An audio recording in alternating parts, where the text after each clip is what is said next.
Mark, it's super, super cool to have you back again. I loved our last podcast together. I loved your podcast with Kyle Kingsbury. I love your work, and I think you're a cool guy, man. So great to have you back to share with us on Spirit Gym. And to begin with, I'd love to ask you, what inspired you to write your book, An End to Upside Down Liberty, and your other book, one of your many books, all of which are excellent, An End to the Upside Down Reset? Well, Paul, it's great to be here with you again. Thanks for having me. My pleasure. These two topics, from An End to Upside Down Liberty and End to the Upside Down Reset, 2 of my 7 books, relate to how society should be organized. So thinking about governance, economics, political theory, things like that. And I should give a bit of a preface here, because prior to 2020, I had less than zero interest in politics. Me too. It just didn't matter to me. I was in the business world working in Silicon Valley and New York, investment banking before that. So unless there was legislation affecting a business deal I was working on, it just didn't matter to me. I didn't think about differences between Democrats and Republicans, the right and the left. Paul, if you had interviewed me back in 2018 or something and asked me the differences between the major parties, I probably would not have had a good answer, if you can believe that. I can believe it. I was the same. I just didn't care. I didn't want to spend any time on it. I just didn't believe in it. I just thought it was all bullshit anyhow. Well, you're ahead of me. For me, it was just a non-interest. And now I'm closer to where you are, where the political system is a big problem. But 2020 was an awakening for me, like it was for many people. And just taking a few steps back, we spoke about this in the last episode, but I had a major awakening in 2016, working in Silicon Valley, having a mainstream background. At the time, I thought life was random and meaningless. I came across the science of near-death experiences, of telepathy, things like that, blew my mind. It changed my worldview. I realized, wow, there's a spiritual dimension to our reality. I have to rethink my own identity. And that led me to write my first 2 books, An End to Upside Down Thinking and An End to Upside Down Living. And I even left my firm in Silicon Valley, where I was a partner. So I was in an interesting place in 2020 where I had just left my job, the world was shutting down, and my first 2 books were much more on spiritual topics and spiritual philosophies, how to think about living life in a new way, given that there seems to be meaning and that there's a soul or something like that. And what I found was that when everything happened with COVID and the government was telling people what to do, many of the people that I really respected in the world of spiritual philosophy were agreeing with what I considered to be tyrannical mandates. Yes, it was a shock for me too. I didn't understand it, Paul, because these are people that I respected and still do respect in certain ways, but they seemed to go along with the mainstream narrative in every way. And I remember early in 2020, there was an ER doctor in Northern California, and he was speaking about how it wasn't quite as bad in the hospitals as the mainstream media made it out to be. And then he was taken off YouTube. That video was banned. And we all know what happened after that. Anyone who spoke out against the mainstream narrative, they were banned. But many of the people that I respected from the spiritual world, well, they'd say that's just conspiracy theory. And the government should tell everyone what to do. So I'm like, wait a second. I had this big worldview shift. I thought I was good. I might not know what the nature of reality is exactly, but we've got to move spiritual. And now these people that I thought were right about certain things clearly and were demonstrably wrong. Yeah. So I'm thinking, what do I do here? I need to look into politics, because at the time in 2020, the left, the Democrats in America, tended to be more in favor of the government telling people what to do around COVID, whereas the right, conservatives, libertarians were saying, no, the government should stay out. And I found myself very quickly leaning towards those that advocated for liberty rather than the government having control. But I wanted to understand, what are the differences between these parties? And from a spiritual perspective, there should be an answer about where we should be, how we should be governing society if we have a worldview that's from a metaphysical perspective. There should be an ideal governance. And that's what led me to look into political theory. And that led to the books An End to Upside Down Liberty, which is, we'll talk about in a minute, on how should we structure society, politically, economically, and so forth. And then the next book, An End to the Upside Down Reset, looks at the World Economic Forum's explicitly stated plan for society. It's known as the Great Reset. Klaus Schwab of the World Economic Forum and one of his colleagues, Thierry Malloret, actually wrote a book that anyone can look up on Amazon. It's called COVID-19, The Great Reset. It lays out what I consider to be a tyrannical movement in terms of consolidating power and trying to control people. So this was an actual, not a conspiracy theory, something that's written that applies many of the principles that I was worried about from a governance perspective. And I felt like this was important enough because I saw so much disagreement out there among people that I agreed, that I respected in certain ways. I thought maybe I could organize the ideas in a way such that there would be more harmony. Yeah, very good. Well, it's kind of funny to me that this all happened and everything shut down right when you were needing time to write these books. I'll tell you what's funny is that I made the decision to leave my firm. I'd spent about 10 years there, made it to partner. My first book was out, my podcast series, Where is My Mind? That was complete. And I said, I just don't want to do this anymore. And I was in a great spot because I was able to delegate. There was a part of me that could not continue. And I didn't know what was going to come in the world next. But I said, I need to leave and give myself space. And here we are, there's 7 books. I thought I would just write one book. And this is this, you might find this interesting, Paul. It wasn't until I made the decision to leave my firm in late 2019, even before I spoke with my business partners, that the idea for book number 2 came in. It was almost like when I made the decision to free my energy, then new creativity came in. Yeah.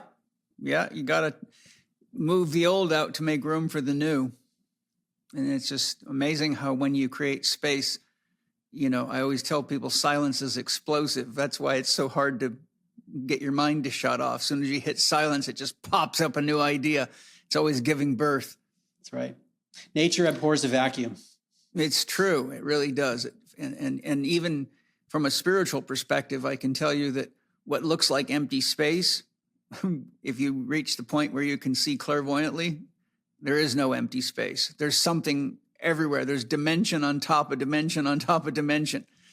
It's just the wildest and crazy thing. And so again, nature abhors a vacuum. Well, everything, out there is, it depends what someone considers nature, but it's all full. It's not only full, it's always giving birth and it's always transforming. But, the topic of liberty, it seems pretty obvious, but I think we should start with your giving us a definition of what you mean by the word liberty when you use it, or we can have a dictionary definition, but obviously the people that are in the green movement and the World Economic Forum, and we've got this, what Ken Wilber sometimes refers to as, I think he calls it sick green. Their idea of liberty is very different, right? And so, sounds silly, but what exactly is liberty? I think about it as abiding by the non-aggression principle. The non-aggression principle means that no one should initiate aggression against another person's property. And their property could be the money that they own, physical property, their body. But if someone initiates aggression against you or your property, then you have a right to self-defense. It's very simple. And when you look at that definition and compare it to the way that we govern around the world, one will quickly find that we do not have true liberty. It's a really fucked up situation, and it's been that way for a long time. You ever read the Tao Te Ching? I did years ago. Well, you'd find it really interesting, considering what we're talking about here today, to get Richard Wilhelm's translation. And in the back of it, he gives a very beautiful, comprehensive explanation of many aspects of the teachings of, Lao Tzu or Taoism. But in there, he clearly describes how emperors in history, throughout the history of China, going back thousands of years, made a habit of bringing in the greatest spiritual teachers, having them teach their, whatever their ruling class was, their priests, if you will, their governing body, the intricacies of the spiritual teachings of that day, and then they would manipulate them to use them to control people. So that extends itself through world religion all the way to this very moment. And it if you look at the history of war and religion and crusades and the Muslim crusades, the Christian crusades. You see nothing but top-down control of people. And it was interesting because I was just sort of meditating on just our conversation today as I was lifting weights in the gym this morning. And it came to me, and this is a concept I wanted to share with you.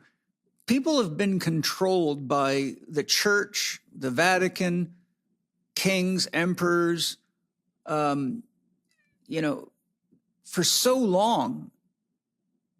It makes me wonder, and this is a question, do you think that maybe human beings are so habitually ingrained to having somebody that's an authority figure tell them what to do that they actually just don't know what to do with themselves if somebody isn't telling them what to do? It's a very deep question that I've thought a lot about as well, because it goes back to what are our origins? Mm-hmm. How did civilization begin? Because it seems like as far back as we can go, we have been trained from a young age always to listen to authority rather than question it. I mean, think about going to school. We're always taught that the authority figures have our best interests in mind, that it's always benevolent rather than we should be questioning the authority figures or anyone in power. And then it seems to me that it becomes intergenerational, where if one generation is mind controlled, then their children are mind controlled in the same way, and then it perpetuates.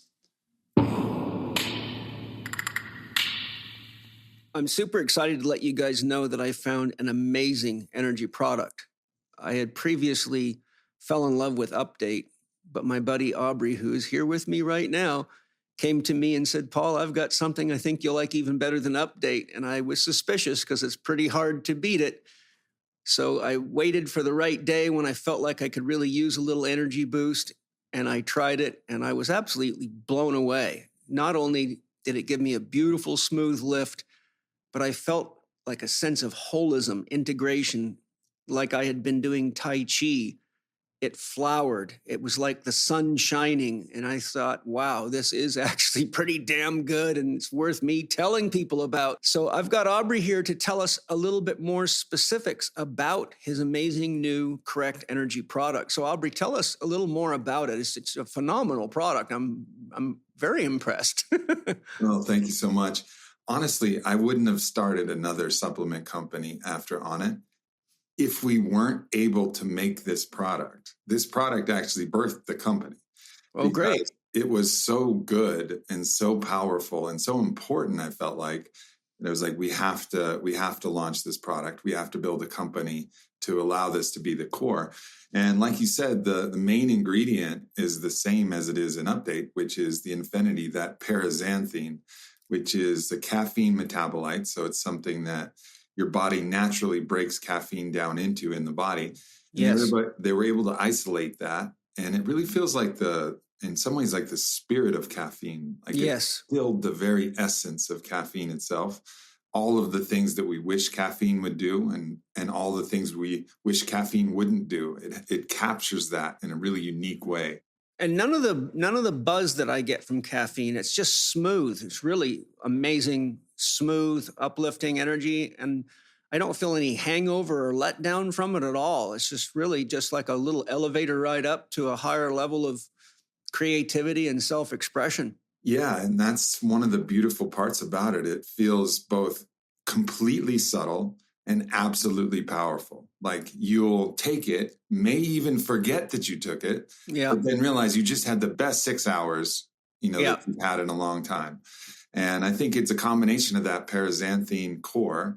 The Infinity is the branded core, which is a scientific advancement, isolating this caffeine metabolite. Then we do what, we always do and surround it with the best plant extracts. So Mangifera indica, it helps support the dopamine pathway. It's actually from the mango. And then Alpinia galanga, we have a branded extract of that. And that was a real insight that we had. We looked at the different plant extracts that worked well with caffeine and made the bet that those things that worked well with caffeine would work well with the caffeine metabolite. So both of these different herbal extracts actually inhibit the breakdown of dopamine in the body and then support actually what caffeine would do. So we have these natural plant extracts, including quercetin, decaf green coffee, decaf green tea. So we treated this like there's a natural intelligence to caffeine. We've isolated the intelligence of what the body does with caffeine and then surrounded it with the herbs and different compounds to give this kind of holistic formula that I really believe it's the best energy product that exists out there. I wouldn't be here with you. I don't sell or offer anything that I don't fully trust and use myself and wouldn't give to my own family. So I'm so grateful that you created this and shared it with me. So for those of you that want to give energy a try, go to Correct Life. That's KORRECT life.com/Spirit Gym and get 15% off on your first order. Aubrey, thank you again. You're welcome. Yeah, and even if you go back, I doubt you'd have come across this because it's rare. I think it's called Rivers of Life and the Faiths Men Live by Major General Forlong, who was I think he was a British general whose hobby was studying the history of religions. And he put together a 2-volume set that's very large and comprehensive. It was published in the early 1900s. I was fortunate enough to come across it. I have a habit of traveling the world looking in the best bookstores I can find and just looking for cool stuff. I think I found this in Watkins bookstore, which is a famous bookstore in London with a huge metaphysical section. But the book series, Rivers of Life, documents the history of all the world religions. And there's a map that I had to buy separately. The map alone cost me $750. And this was like 30 years ago, 25 years ago. But then I spent another $1,000 because back then to print something this big, the map's like 6.5 feet tall and maybe 4 feet wide. I have it in my library. It goes from the floor all the way to the ceiling. But it starts all the way at the beginning, and it shows that every one of the world religions began in shamanism, all of them. And it has like a color code, like if you're in the subway in London, how it's got a color code for all the different subway lines, and you can look at it, like you have the London A to Z to get around. So you can follow the colors. So when you get to Christianity or Islam or Buddhism, there's a grouping of colors, just like the London Underground. And by the code, you can see, okay, this came from this branch of shamanism, this branch of paganism.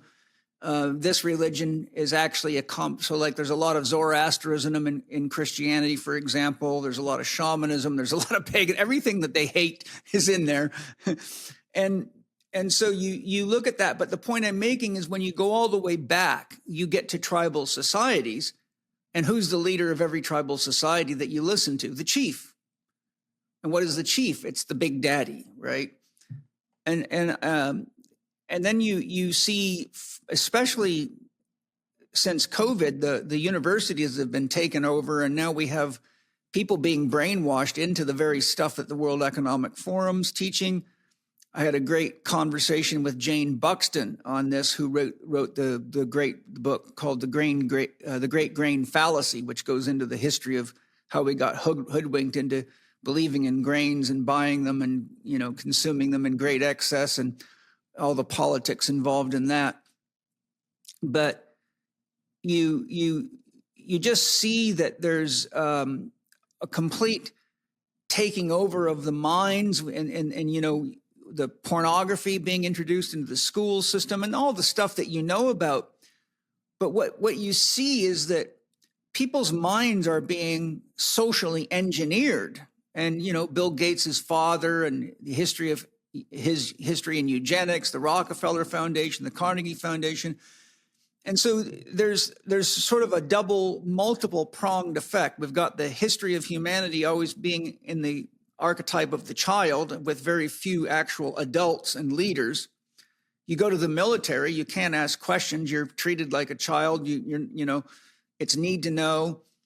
You have to go kill people without asking whether or not they're actually guilty of anything. You just do what you're told. There's the daddy figure. So we've got the military, we got the church, it's the same model. We got the education system, it's the same model. So one of the things that I see and that I think is a big problem that's very related to our conversation today is that we don't really have any model of authentic independence. We don't really have a model of personal sovereignty.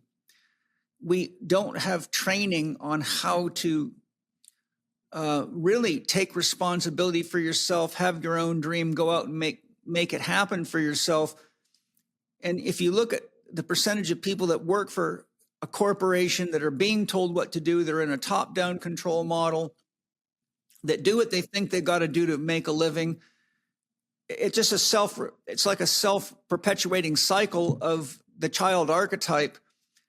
And for me, I really felt that COVID, from a spiritual perspective, was the equivalent of a rite of passage ceremony, because we've come to the point where if we keep letting these corporations and leaders rule, they're going to completely and utterly destroy the very planet that we live on. And we're right on the very edge of it, as you know.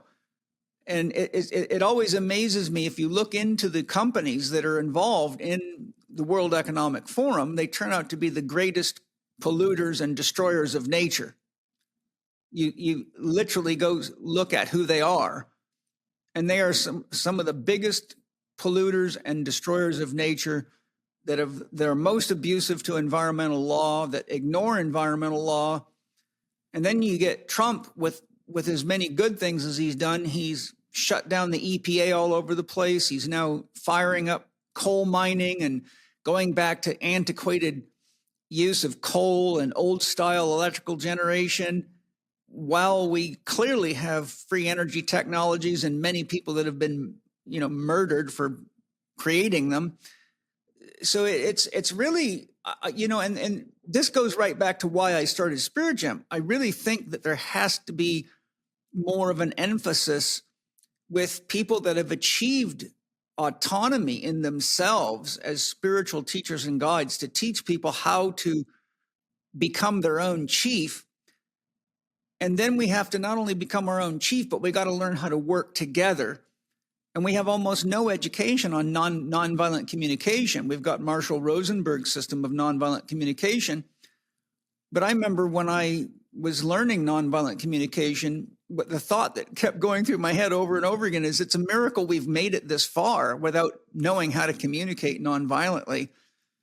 And so I think that we're in this event that we're in, and I'll add one more element to it. Joseph Campbell, Carl Jung, Marcia Eliade, and others that I've studied, all that are experts on shamanism, tribalism, rites of passage, generally are in consensus on the fact that if we don't have an organized rite of passage, like a tribal society would, that we will attract one to ourselves. And Steiner says that, whether you think of spirituality or not, you're in an evolutionary process and it's going to happen. The difference is if you engage legitimate spiritual development, which Steiner called spiritual science, then you can accelerate the evolution of your own consciousness, without which you don't have freedom, right? So I think that from a spiritual perspective, I really feel that the world can't carry any more children. It can't carry any more tyrant leaders. And I feel that from a spiritual perspective, that the last 5 years was the beginning of an initiation process, and with the same rules of an initiation process, that if you don't pass, you're very likely to die. And in many tribal societies, if you didn't pass your initiation, they would kill you because they couldn't carry children. They just simply could not feed them all. Some tribal societies would send you back to be with the women for one more year and give you a second try, but not that many of them. So I'm putting all this together because I want to hear your thoughts on this. But in a nutshell, I think that we've attracted to ourselves at an unconscious level a rite of passage that we've all got to go through. And I think it's probably going to take another 10 to 20 years before we finally realize we've got to create our own governance systems. We've got to create our own communication systems. We've got to create our own local energy systems so we can't be controlled by all these corporations, or the electronic jail is the future. We're going to be in a factory pig farm. Yep, I agree with you. It feels like a spiritual awakening that was brought forth to us in 2020, where we were put in a situation where people had to make decisions, and it was unambiguous. For example, either you were going to take the jab because the government told you to, or you were not going to, or you were going to be declared a non-essential worker, for example, and listen to the government. Yeah. It was being dictated to us in ways that we have not seen before. Right. I mean, the entire world was on lockdown. It's really a crazy thing to think about, where there was so much, the governments were acting in unison, and therefore people were having to ask questions. Someone like me, who didn't even care about politics previously, I was forced to ask these questions. So for that reason, I think it's a blessing. I mean, like most things that people would call traumatic or tragic, of course, there were challenges, but also that's an opportunity for growth. So that's how I see it as well. Yeah, and I don't think that the challenges are over. I think, I mean, all you got to do is look at all the radical cases of cancer and, all the research coming out. I think a lot of the people that were apprehensive, scared, and fell in line are now being exposed to the research telling the truth so frequently that only now are they realizing, oh my God, it's like they're only now waking up. Of course, for a lot of them, it's too late because they're filled with spike protein and all the toxicity and all that. And now they're aware, geez, I could get cancer any day now. So my point is, I don't think that the event that we call the pandemic is over. I think the shock of it is over, but I think that the reality is still coming, and it's going to take a while for the people that were fence riders or chickened out to actually grow some testicles and some ovaries and start being adult about this and making shit happen. And I'm really grateful for people like Mickey Willis, Del Bigtree, Mercola, Christian Northrup, Kelly Brogan, Sayer G, RFK, a lot of the great podcasters out there. I know I've been doing my best. Kyle's been doing his best. So there's certainly people that are brave and are leading and are doing their best. But when you got a ratio of adult to child that is so absolutely seriously skewed, it's going to take a lot of people to initiate and organize a movement of significance that will ultimately level the playing field somewhat. And I think that's why we're having this podcast, is to help inspire that movement. And it requires people to be willing to change their minds, that they used to believe something and they're going to live in a new paradigm now. I mean, we've been doing that for a while, where we're questioning every truth. And not everyone's comfortable with that. I remember when I wrote my first book, An End to Upside Down Thinking, I spoke to one of my good friends who's a doctor, and I was sharing with him the peer-reviewed research that psychic phenomena are real, for example. And he said, you know what, Mark, I think you're probably right about this, but my life is good the way it is, and I don't want to rock the boat at all, so I'm not going to go there. Oh, Jesus. Yeah. But I think that's representative of a certain mentality of the things we're talking about here they cause radical shifts in one's thinking, and not everyone is willing to do that. Hi, everyone. This is Penny, interrupting Paul's podcast with an important announcement. If you've been listening to Paul's podcast regularly, you'll already know how much your gut affects everything, from your mood to your energy to your overall vitality.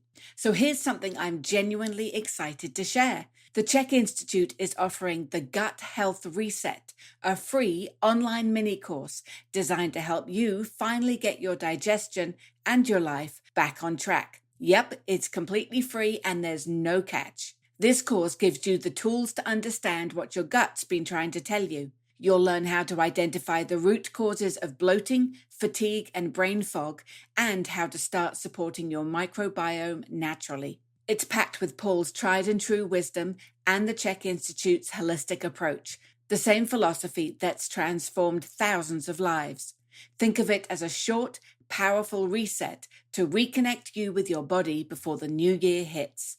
So if you're ready to finish this year strong and start 2026 feeling clear, energized, and balanced, grab your free access now. Just head to paul.chekinstitute.com/spirit gym. Again, that's paul.chekinstitute.com/spirit gym and start your gut health reset today. Your gut, and honestly, your whole body, will thank you. I personally, Mark, I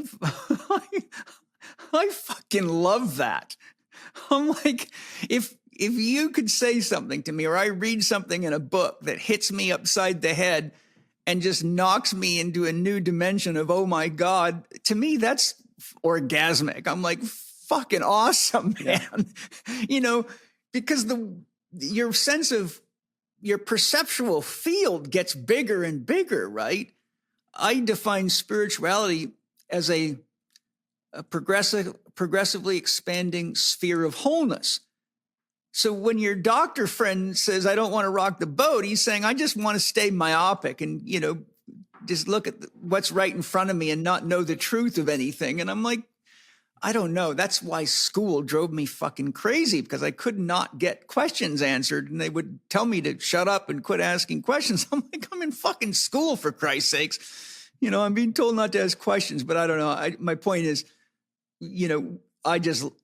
I'm constantly in search for the next great, oh my God, that blows my mind. And if it changes the way I think, the first thing I do, if it changes something I teach, I go back and change it and tell everybody, this is why I've changed my opinion on this. Because otherwise there's no learning. I tell people to learn is to grow, and to grow is to learn. And if you can't learn, you can't grow. And if you can't grow, you can't learn. And isn't that just an amazing reality? Yeah. Well, I've had to deal with that acutely as someone who's writing books and putting things out there publicly. And what I find every time is right when the book's published, my mindset has already shifted a little bit. And I say, I would change that sentence. And now here we are years removed from the first book, where there are a few things that I don't agree with anymore. But that's part of the process of continuing to evolve and grow. And the way I think about it is, there's only one thing I know with absolute certainty. Everything else is some form of an inference. And what I know with certainty is that at this moment, it feels like I'm having a conscious experience. Right. Here you are. You can hear your own voice. You can touch your own body. That's pretty certain. Yeah. The past, it feels very vivid to me, but it's really a memory that I am having in the present moment. Yeah. Everything's in the present for sure. There is nothing but the present moment. That's another podcast. Yeah. we could do that one day. But my next point of investigation with you is, and this is related to, but I think it's part of the issue. Many today hotly debate the concept of free will. So I'd love to hear your opinion on the connection between liberty and what free will is. And could you have liberty without free will, or could you have free will without liberty? And then I'll share a thought that I wrote down in the morning in my quote book today. I'll wait till you share, and then I'll share what I wrote down, because I'm always asking my soul to give me quotes that I can share with people to take them deeper into themselves on these issues. So I have one to address those that don't think there's free will that I'll share with you after you're ready. Okay. Well, I'll give a few thoughts here. My basic metaphysics about the nature of reality is I think there is some kind of field of consciousness that we're all a part of. Dr. Bernardo Kastrup describes it as whirlpools within a stream.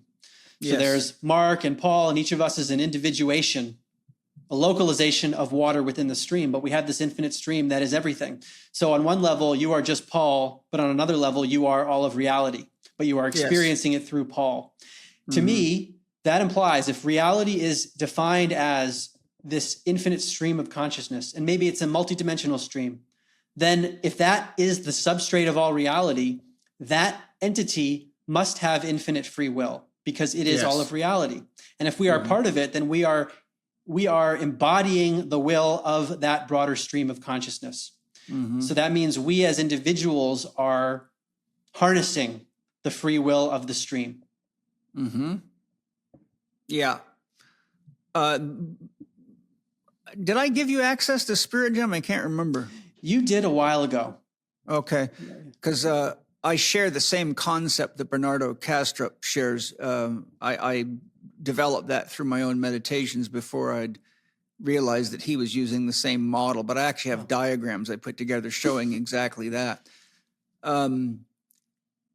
Yes, it's very true. As a side note to that, I break love down as a code because I ask my soul to guide me to what love really is. And my soul said love is not a word, it's a code. And L stands for life, but to live, you have to have the desire to live. So L stands for God's desire to experience itself through life. O stands for zero, which is pure potential or source potential. VE stands for volt electron, and volt electron is will. And to the degree one desires, one wills. Just like a jet engine, the harder it sucks, the harder it blows. So going back to what you just said about we're all expressing the will of the stream to live, grow, and create, love is actually the code word for all relationship. It's the binding force of creation, and it is driven ultimately by God's desire to experience itself. And so desire and will are, shall we say, expressions of each other. Mm. And if we tie that to liberty, then the free will of God, the infinite stream flowing through each individual whirlpool, it would be an inherent quality of each whirlpool, each individual, to be able to be free, with the provision that because everything is interconnected and there is one being, one entity behind all of creation, then the non-aggression principle would apply. And to me, that's a corollary to love. Why would you initiate aggression? That could be fraud, theft, coercion, physical violence against another. And that gives an ability for self-defense. So to me, the metaphysics ties tightly into this non-aggression principle, which is a basic way of living life. You should do whatever you want to do as long as you are not initiating aggression against another person or that person's property. And that beautifully goes back to Confucius's golden rule: do unto others as you would have them do unto you. And then I recently learned of the silver rule from Annie Hefner, who wrote a great book on healing with haiku poetry, which is fantastic. And she told me that silver rule is do unto yourself as you would have others do unto you. And I think that's a very important rule that's not well popularized enough. But anyhow, here's my little quote on free will. If you don't believe that you have free will, imagine yourself with no mind and no heart. If you still feel that you do not have free will, even after you've imagined yourself with no mind and no heart, you have diagnosed the problem. I like it. That says it all, doesn't it? Yeah, simple. I want to go back to your point about the golden rule, because it is something I discuss in An End to Upside Down Liberty. Oh, good. When I was looking at political and economic theory, I often found that there was no link to metaphysics or to notions like the golden rule. But then I was looking at the non-aggression principle, and I said, that is very similar to the spiritual topics I wrote about in other books. And the way I like to do it as much as I can is to bring in science, because that's the mind that I come from, and I know other readers might appeal to that idea as well. But in near-death experiences, these are instances in which a person is sometimes clinically dead, let's say cardiac arrest, blood stops flowing to the brain, their consciousness will enter an expanded state. They will sometimes hover over their body. It's known as an out-of-body experience. They'll see things in the room, and they'll come back in their body after being resuscitated. They'll accurately be able to describe to the doctor and family members what they saw and heard from that vantage point outside. In other words, not a hallucination. But in a number of these cases, depending on the numbers you look at, let's say 20 to 30% of these cases, people have a life review where they relive every event in their life, not only from their own perspective, but they become each person that they affected. So it's almost like one whirlpool stops being that one whirlpool in this altered state of consciousness. They get to experience other whirlpools, and they get to feel the ways in which they were loving or unloving to another person. They feel the feelings that they brought to that person. And one of my favorite examples is Daniel Brinkley, who I interviewed in my podcast years ago. He had 4 near-death experiences. Each time he had a life review. He relived his combat days in Vietnam, where he killed people, and he felt what it was like to be the person that he killed. and the pain they went through. And he felt what it was like to be the children that no longer had fathers because he killed the fathers. Later in his life, because he had that immensely impactful experience, he became a hospice volunteer. He said, I want to help people. In my life review when I die, I want to see the ways in which I help people. But then he had more near-death experiences. So before he died, he got to experience what it was like to be the person dying in hospice and the love that he gave to that person. So I give that preface because the researchers of near-death experiences, like Dr. Bruce Grayson from the University of Virginia, what he wrote in his book called After is that what we see from the life review and near-death experiences in general is more than morality. It's natural law, referring to the golden rule, because we see in the life review that people's actions, the results of their actions, are directly felt. So it's almost like a scientific explanation of why the golden rule appears in so many cultures around the world. And if you apply the golden rule to political and economic theory, we end up with the non-aggression principle. Yes. Speaking of near-death experiences, I've studied for years many books on this and all the great researchers, Ray Moody, etc. And one of the cases you might have come across was quite cool. A woman died on the operating table. She was dead for, I don't know, a few minutes or something. And then they managed to resuscitate her. But she was telling the surgeons of all the things that they were saying and all this stuff. And you know, they're having a hard time believing her. And she said, oh, by the way, there's a red tennis shoe on the roof of the hospital that somebody left up there. And so they were having a hard time believing her. So they thought, well, let's go up. And she told them exactly where it was. And sure enough, they went up there and there was one red tennis shoe right where she said it would be. I always remembered that case because that was a cool one. But, you know, one of the things I want to bring up as a side note here, I appreciate the need to rely on science. That's become a problem, though, because science is now propaganda. And what science is all about has been swept under the rug very badly. And whenever real scientists present information that goes against the dogma of the day, then they're quickly shut down or criticized or have their careers ruined, etc. So we've lost science. But the deeper point is this: science is based on that which is objectively measurable. But what's really important in life is not objectively measurable. How do you weigh and measure love? And I've had scientists in my lectures start, you know, getting hot with me and saying, oh, you know, when I'm talking about God and spiritual development, they say, oh, none of this is real. It's not objective. And so I just look at them and say, I have a question for you. Can you weigh or measure love? And they all say no. I said, well, what would your life be like without it? Would it be worth living? And they all agree no. I said, well, there's the answer to your question. Not everything can be weighed and measured, and not everything can be captured by science, but you have a heart. And that's why I tell people all the time, use your heart to feel what you know. Only your heart can deliver justice to the head. So when we start getting science without heart, and science that's avoiding the fact that you can't measure very much of what we even call the universe, and we start basing all our decisions on whether or not it's scientifically validated, we're limiting ourselves to the material dimension, which is, you know, a microcosm of the whole created, whatever you want to call it, universe or multidimensional reality. So I think as much as I believe in science and use science when I can find good science, I think it's also part of growing up to realize that most of what is scientifically validated was already demonstrated and experienced by people long before. And you can see that right in quantum physics, where over and over again, the findings of quantum physics turned out to be exactly what people like Plotinus and metaphysicians have been saying and mystics have been saying for thousands of years. And lo and behold, you find people like Schrodinger, Wolfgang Pauli, Heisenberg, all these people were reading the Tao Te Ching, they were reading the Hindu Upanishads, they were reading the Vedas, they were looking for clues.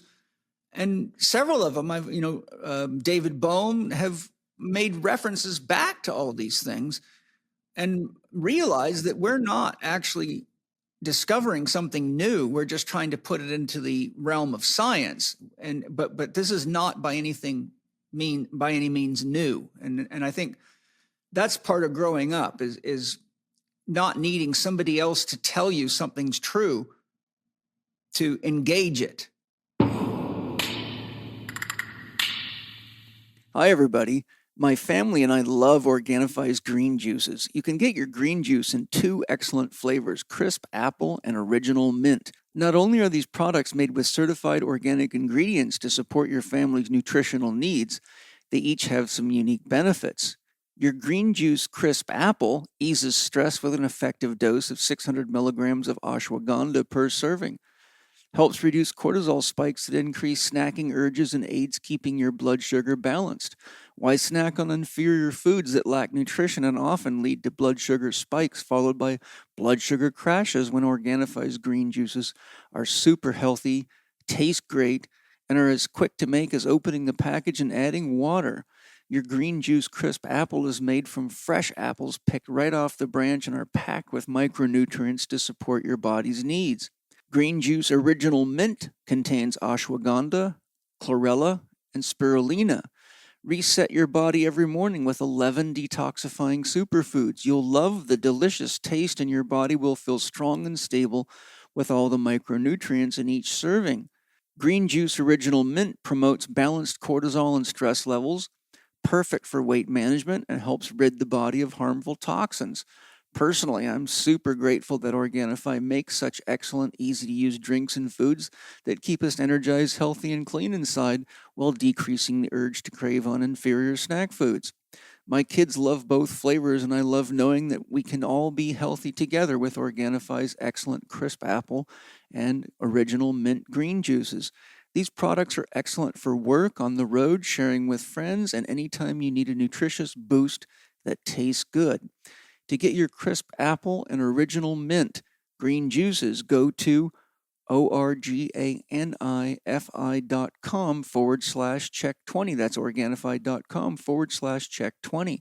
Save 20% on your purchase using the code Chek20, all caps, on checkout. Enjoy Organifi's excellent green juices. Yeah, that's well said. And I agree with you. I mean, my inclination, especially when I first started writing as a professional in Silicon Valley, was to try to use the scientific establishment and way of thinking as a bridge to show, can we use the scientific method to demonstrate things that are going to push us beyond the scientific method inherently? So that's right. how I like to think about it, because I know how I used to view life. I needed to see peer-reviewed research. And that's why I'm on the board of the Institute of Noetic Sciences. Dr. Dean Radin is the chief scientist there, of trying to bring science to this more etheric realm. But as you say, Paul, there's a huge limitation there. And many of the physicists are forced into this way of thinking. Max Planck, for example, Nobel Prize winner, he said in 1931, I regard consciousness as fundamental. Yep. I regard matter as derivative from consciousness. Wow. And you'd think they would have listened to him. Nope. Yeah, and even Heisenberg didn't want to look into the reality that quantum physics was showing. That's why he developed the saying, shut up and calculate. Don't ask questions, just keep producing cell phones and circuit boards and weapons and whatever you can do to make money off of quantum physics. But don't try to answer the deeper questions, because it'll take you too long. Well, here's I'm just paraphrasing, but one of the big ironies with science is that they like to isolate the variables and have an independent variable, the thing that you're adding into the experiment to see what happens.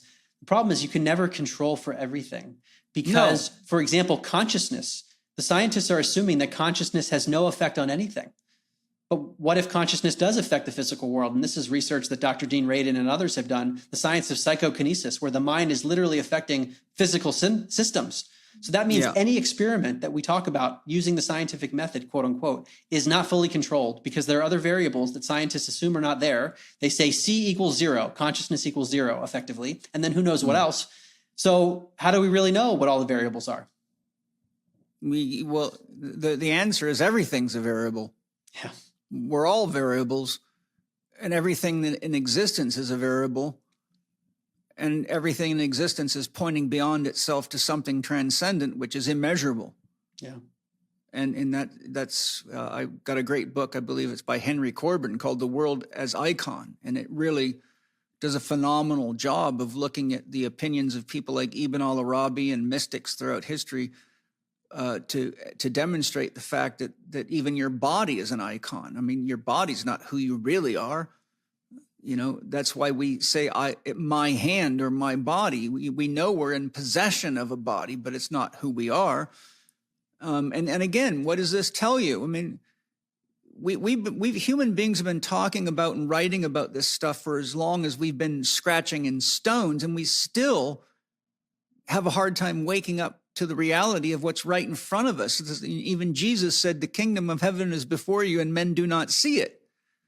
And there it is, right? It's all there, and I think that's part of the wake up.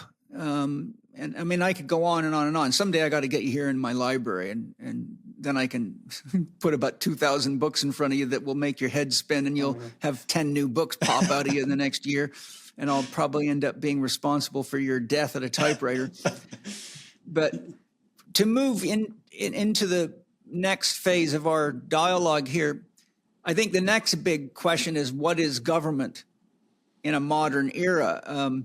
As I usually do, I created a little saying. It's just a one-word quote.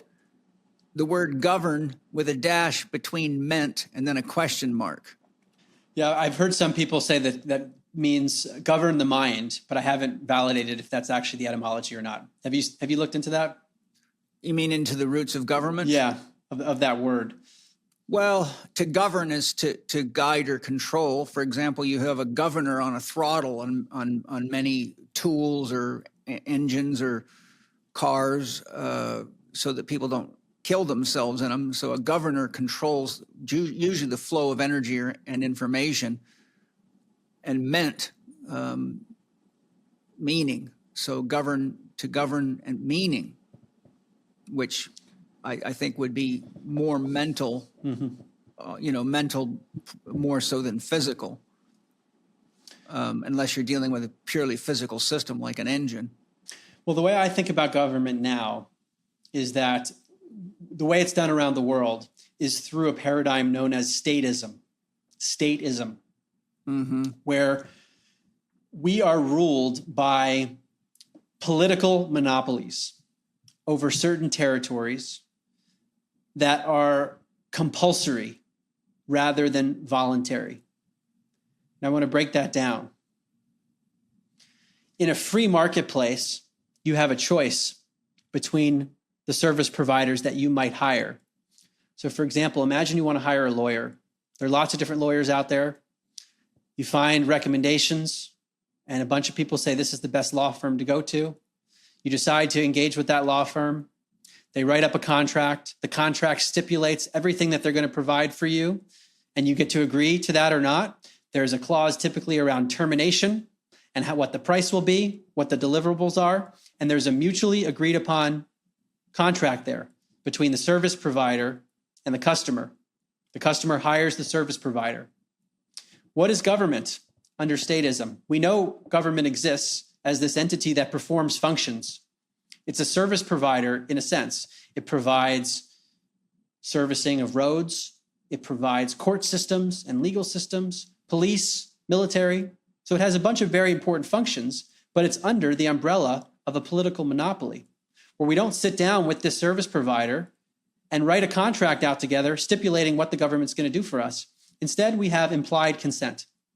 And this is where everything potentially goes wrong in terms of the non-aggression principle. Implied consent versus explicit and mutually agreed upon contractual consent. Why is that a problem? Because then the government can do something that you didn't explicitly agree to against your will. And it's done under the guise of, well, it's democracy very often. But what is democracy? It is one group of people getting to tell another group of people what to do. And we say that's virtuous. That is a form of tyranny.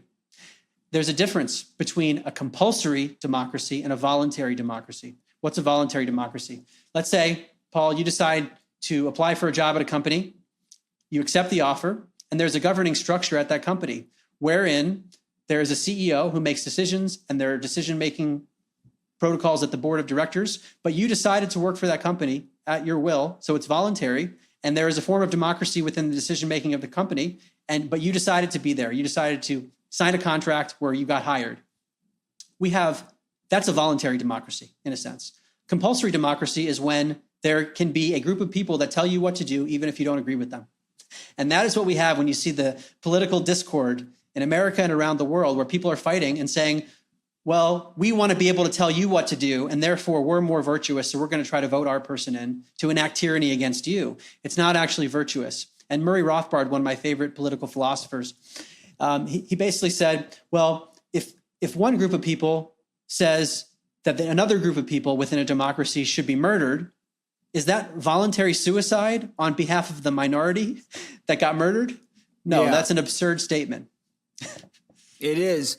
The other thing that I think is, there's two things I want to bring up that you've triggered in me. One, when you go back to tribal societies, governments were always made of the wisest people in the tribe who had the most life experience with battle and life challenges, and therefore were the ones that had the greatest depth of experience, because knowledge is not knowledge unless it's applied. Whenever we apply knowledge, we make mistakes. And it turns out that wisdom is the synthesis of applied knowledge through which you've made mistakes and had successes. So to be an elder in a tribal society, you were chosen because you've demonstrated your survivability, your ability to make wise decisions, keep people safe, not overhunt, not, create unnecessary war, which always causes the, death and decreases the survivability of a tribe's people. But today we don't have wise people in government. What we have is the sociopathic criminals that know how to climb the ladder and are very skilled at looking people in the eyes and telling blatant lies. But the deeper reality is what we call government today is really just a corporate headquarters, and these corporations are all competing for control of resources. And it goes all the way to Bill Gates and the globalists cataloging everything in nature to try to own it, control it, and sell it back to you, while they use taxpayers' dollars to fund the criminalization of freedom. And so, the way I look at this is, as a therapist who's worked with a lot of people with autoimmune disorders, in every single case of an autoimmune disorder I've worked on, I found that there was a deep resent of self. There was something that happened in their life. For example, one of the things that I've seen in a number of cases over my career is if a child was young, like somewhere between, say, 5 and 10 or 12 years old, and their mother and father got a divorce, the child somehow thought it was the child's fault and internalized the guilt and shame, and felt that if it wasn't for the fact that mommy and daddy had to care for the child, they would still love each other, or some secret story that they tell themselves like that. And when that story becomes embodied, then the immune system becomes anti-self. So it starts to basically to eat itself. And when you look at what's going on in the world, we actually have an autoimmune disorder where the military-industrial complex has reached the point where there's only so many wars that it can start and remain profitable without its own self-destruction. So what it's done is it's created an autoimmune disease to make everybody afraid of everybody else, to fund billions and billions of dollars of investment into security cameras and TSA and everything that you see going on, from facial identification and global identification, all of which is really the taxpayers spending money on a network of spies and spy technologies that's used against themselves. So if you take what I've said about my observation of patients with autoimmune disorders, from a spiritual perspective, my diagnosis would be is that we've developed a deep resent of ourselves, but we don't know how to heal it. And we are unconsciously funding our own punishment, our own loss of freedom, our own loss of autonomy, our own loss of our ability to control and manage and care for our resources and each other. I'd love to hear your thoughts on that. You bring to mind a quote by P.J. O'Rourke. He said, when buying and selling are controlled by legislation, the first things to be bought and sold are legislators. Right. So we have this political monopoly in place that gets to set the rules. They can change the rules of the game during the game, as Hans Hermann Hoppe says. And who gets to control? The government officials, the people with the money. So we have a problem, in part because of what you were describing in terms of how the funding works. Mm-hmm. Let's go back to the law firm examples and also your notion of wisdom. If I'm a customer in the marketplace looking for good lawyers, I'm going to want to find the wisest ones, because I'm going to want to spend on money that's going to be on something that's going to help me. So I will look for the smartest lawyers out there. And that means the lawyers and the law firms are competing to do the best job and to demonstrate their wisdom. And the ones that don't do a good job, they don't get hired as much and they don't make as much money. And sometimes they go out of business because they're not doing a good job. The ones that do well and exhibit wisdom, they're going to make more money. Is that how it works with government? No. We're forced to pay via taxation. No matter how the government performs, we're forced to pay. And if you don't pay, you're in big trouble. You can find yourself in jail. That's not a voluntary payment in the truest sense. There's a coercion in it. Mm-hmm. And therefore, we can end up with a governmental structure that does not have the wisest people. And then it uses money in ways that we did not ask for. And in some ways, it could actually lead to an immoral action, which to me is a violation of the non-aggression principle, the golden rule. For example, let's say a person is morally opposed to a certain war that the government is funding. And the government is taking that person's money via taxation and then using it to fund the war. And that person morally opposes the war. Is that moral for the government to do so? And that's why this implied consent versus explicit consent is so important. The government has implied consent. It's known as a social contract, which I would love to see what the social contract says. I've never signed one myself. Klaus Schwab of the World Economic Forum talks about revising the social contract. These are abstract terms versus an explicit contract where, no, if you don't do a good job, you don't get paid. What happens is actually the reverse, is you end up with perverse incentives. Tom DiLorenzo of the Mises Institute, which studies the Austrian School of Economics, I remember when I wrote my Liberty book, he talked about the education system.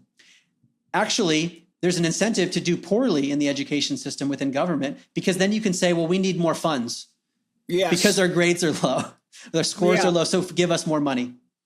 Well, we can't get any stupider, so I don't know what they're going to do next.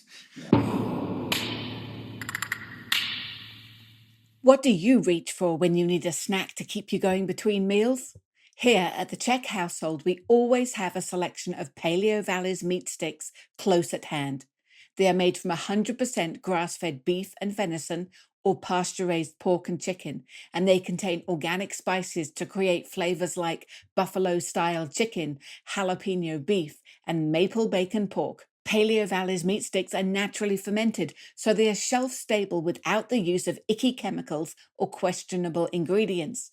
Did you know that virtually all other similar snack stick products use GMO corn-based citric acid encapsulated in hydrogenated oils to process their products?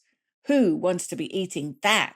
Paleo Valley's meat sticks taste amazing and are good for you too, packed with protein and also gut-friendly probiotics created by the fermentation process. Paleo Valley sources from USA family farmers focused on using regenerative farming practices. This type of farming helps produce more nutrient-dense, nourishing meat while supporting the local ecosystem by helping rebuild topsoil, improve biodiversity, and sequester carbon while avoiding the use of chemicals and pesticides. So if you're looking for a snack that is good for you, good for the environment, and good for your budget, go to paleovalley.com Chek15 and get 15% off your order of Paleo Valley meat sticks. That's paleovalley.com/CHEK15 for a 15% savings. Snack and be happy. I recently saw the first study on AI showing, the effects of AI on students and people that use it regularly. Have you heard about that? No. Well, it was the first really well done study, and it showed conclusively the more students and people in general use AI, the less creative they get and the dumber they get, hands down. And so, my point is we're at the bottom of the stupid barrel. And when you have the bottom of the stupid barrel running the world and using AI more and more to run the world, you have to say, okay, what happens when AI starts hallucinating on issues of, whether or not we go to war or not, and all this other stuff that AI is famous for now, for making shit up all the time and people believe it. You reminded me in my study of medicine over my career, one of the things I came across is that in China, for a very long time, I don't know if you know this, but you would pay your doctor only when you were healthy. Each family would give the doctor a small amount of money every month or on some period. But if you got sick, you did not pay the doctor because it was considered that the doctor wasn't doing their job well. And I think that's a system we really all should seriously consider adopting. It's a great point. The medical system, as it is right now, especially in the pharmaceutical industry, has economic incentives that go against what the customer actually wants. The customer wants to get healthy, and yet the pharmaceutical company makes more money if the patient is both alive and not healthy. So you want a customer for life. You don't want to cure the disease from an economic perspective. You want them to be reliant on a pill that they will take for the rest of their lives, versus this other way of structuring that you're describing, where the doctor gets paid for keeping people healthy. Yeah, and when you look at the ties between government and medicine and government and vaccination, there's a corporate handshake going on where it's you scratch my back, I scratch yours. So the problem is we can't really talk about any of these corporations or things like medicine anymore without simultaneously talking about the government. I mean, and just to prove that, you look at all the bullshit that was said on every media channel and television and radio about the safe and effective choice and what the government wants you to do. And then if a guy like me was to say that about green beans or carrots or potatoes or anything, they would put me in jail. I would have the Federal Trade Communication.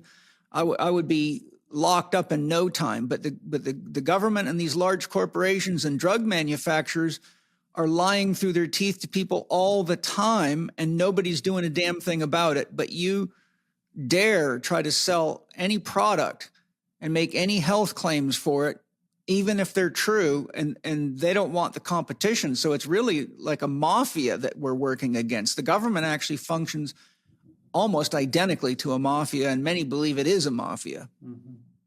It's a complete reversal of what we're taught in school, that the government is there to help us and it's purely benevolent, versus the government as a political monopoly is potentially tyrannical. It's a different way of thinking about things. And in 2020, many people started to wake up to this. Another analogy and system of logic I want to bring to your audience's attention really woke me up when I was thinking about, well, how did we get to this point where we as a collective society agree to have this tyrannical entity deciding things for us and sometimes mandating things that we don't agree with? Why is that okay? What I hear from people is that if we didn't have that, society would be in chaos. And therefore, the solution is to take a subset of society and put them in power. The problem is that there's an overarching assumption about people that makes them believe that we need to have this, as Thomas Hobbes called it, a Leviathan state, basically ruling over us, because there's a lack of trust in human beings, that human beings are warlike, they are sometimes stupid, and we actually can't trust them. Therefore, we need a government. But their solution doesn't make any sense, because if you just said you don't really trust people and you take a subset of people in society that you already said you don't trust and put them into a political monopoly, and they're voted in by people you don't trust, and the elections are run by people you don't trust, how can you ever trust the government? It's self-destroying logic. If you don't trust people, then you would not trust government inherently because it's made of people. And we can't make the claim that, oh, well, we put the trustworthy people in government. How would we know that if it was people that we don't trust who voted them in? Exactly. And so it's like a, it's a circle jerk. It's just like you can't escape that kind of circular logic. It's a Mexican finger trap. The harder you try to get out of it, the harder it binds you. And so, somewhere we've got to break out of this whole thing. But again, what does that come back to? Everything that you've just said comes right back to spiritual development. To first answer the big question, who am I? Why am I here? That's the whole quest of the yogi is who am I? And the deeper you go into that, from my own life of doing that a lot, the more you realize that who I am is everybody around me. Who I am is the people that educated me. Who I am is the food I eat, the water I drink, the air that I breathe. Who I am is the sunlight, the starlight, the moonlight. And once you realize that who we are is each other and who we are is everything, then we realize that it's a good idea to protect the rest of yourself because we all need each other. That's the craziest thing. I mean, you look at all this racial division and everything we're talking about, and I say to people, do you like Mexican food? Most people say yes. Do you like Japanese food? Yes. Chinese food? Yes. Jamaican food? Yes. I just go down the list. Everybody says yes. How about music? Do you like African music? Yes. Do you like Motown? Yes. Do you like jazz? Yes. Do you like classical? Yes. Okay, do you realize that everybody in the world loves everybody in the world's music? Everybody in the world loves everybody in the world's food. Everybody in the world loves everybody in the world's clothing designs and car designs. And so, you just take the word government and politics out of it and just ask people to take common sense observations of how we actually relate to each other on the ground level every day. And we all love what we all create for each other. So why not just fucking focus on that? It's just like this, again, when you have too many children in the world, they can't see the obvious. This is what, is called concrete thinking. You hold a ball up in front of a kid that's half black and half white. And when they're 5 years old, you show them the black half the ball and say, what color is the ball? And they will say, it's black. And you say, are you sure? They'll say, yes. Then you can even take the same ball, spin it in the air in front of them so they see the black and white, then hold the black side up in front of them and say, what color is the ball? They'll say black. You say, are you sure? They'll say yes. Because only when a child develops the capacity for abstract thinking can they hold the idea in their head that the ball could be black and white. And so this is where you get literal interpretation of religion. This is where you have literal interpretation of everything that doesn't have enough depth and wisdom to it to see where are we creating limitations on each other that actually don't function in reality, and why do we keep doing it to each other? But what I'm pointing out is that when you look at statistics, psychologically speaking, 70 to 72% of the world population still is in the child archetype, regardless of the age of their body. And most people still function at the level of concrete thinking, which makes magic very easy for the government to do, black magic. It makes it very easy for anyone to be tricked. And I think, again, we all of this comes right back to each of us. If we don't, as Ken Wilber says, wake up, clean up, grow up, and show up, we're always going to be fighting over what color the ball is. And look at, how bad has it gotten? People fight over what a man is or a woman is. If that's not the bottom of the fucking barrel, I'd say, okay, come on, you guys. To me, I just wonder how far down the rabbit hole are we going to get before we wake up? Because we're at the point now where we either got to wake up and clean up and grow up and show up and start take responsibility for ourselves, take responsibility for the environment, take responsibility for the planet, start loving and supporting each other.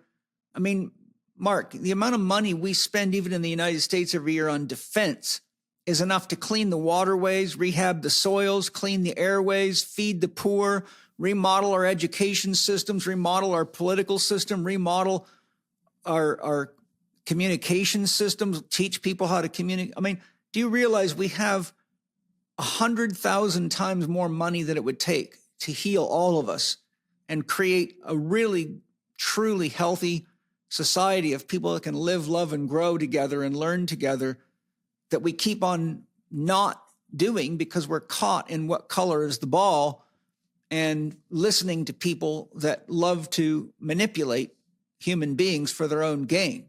And at some point, drug addicts have to hit bottom, and we got to get off the drug of childhood. We got to get off the drug of consumerism. We've got to stop filling our emptiness with stuff and start growing a heart. Well, the government succeeds at this by instilling fear. Yeah. It's much easier to control people and get them to argue over all this stuff when they think it's about life and death.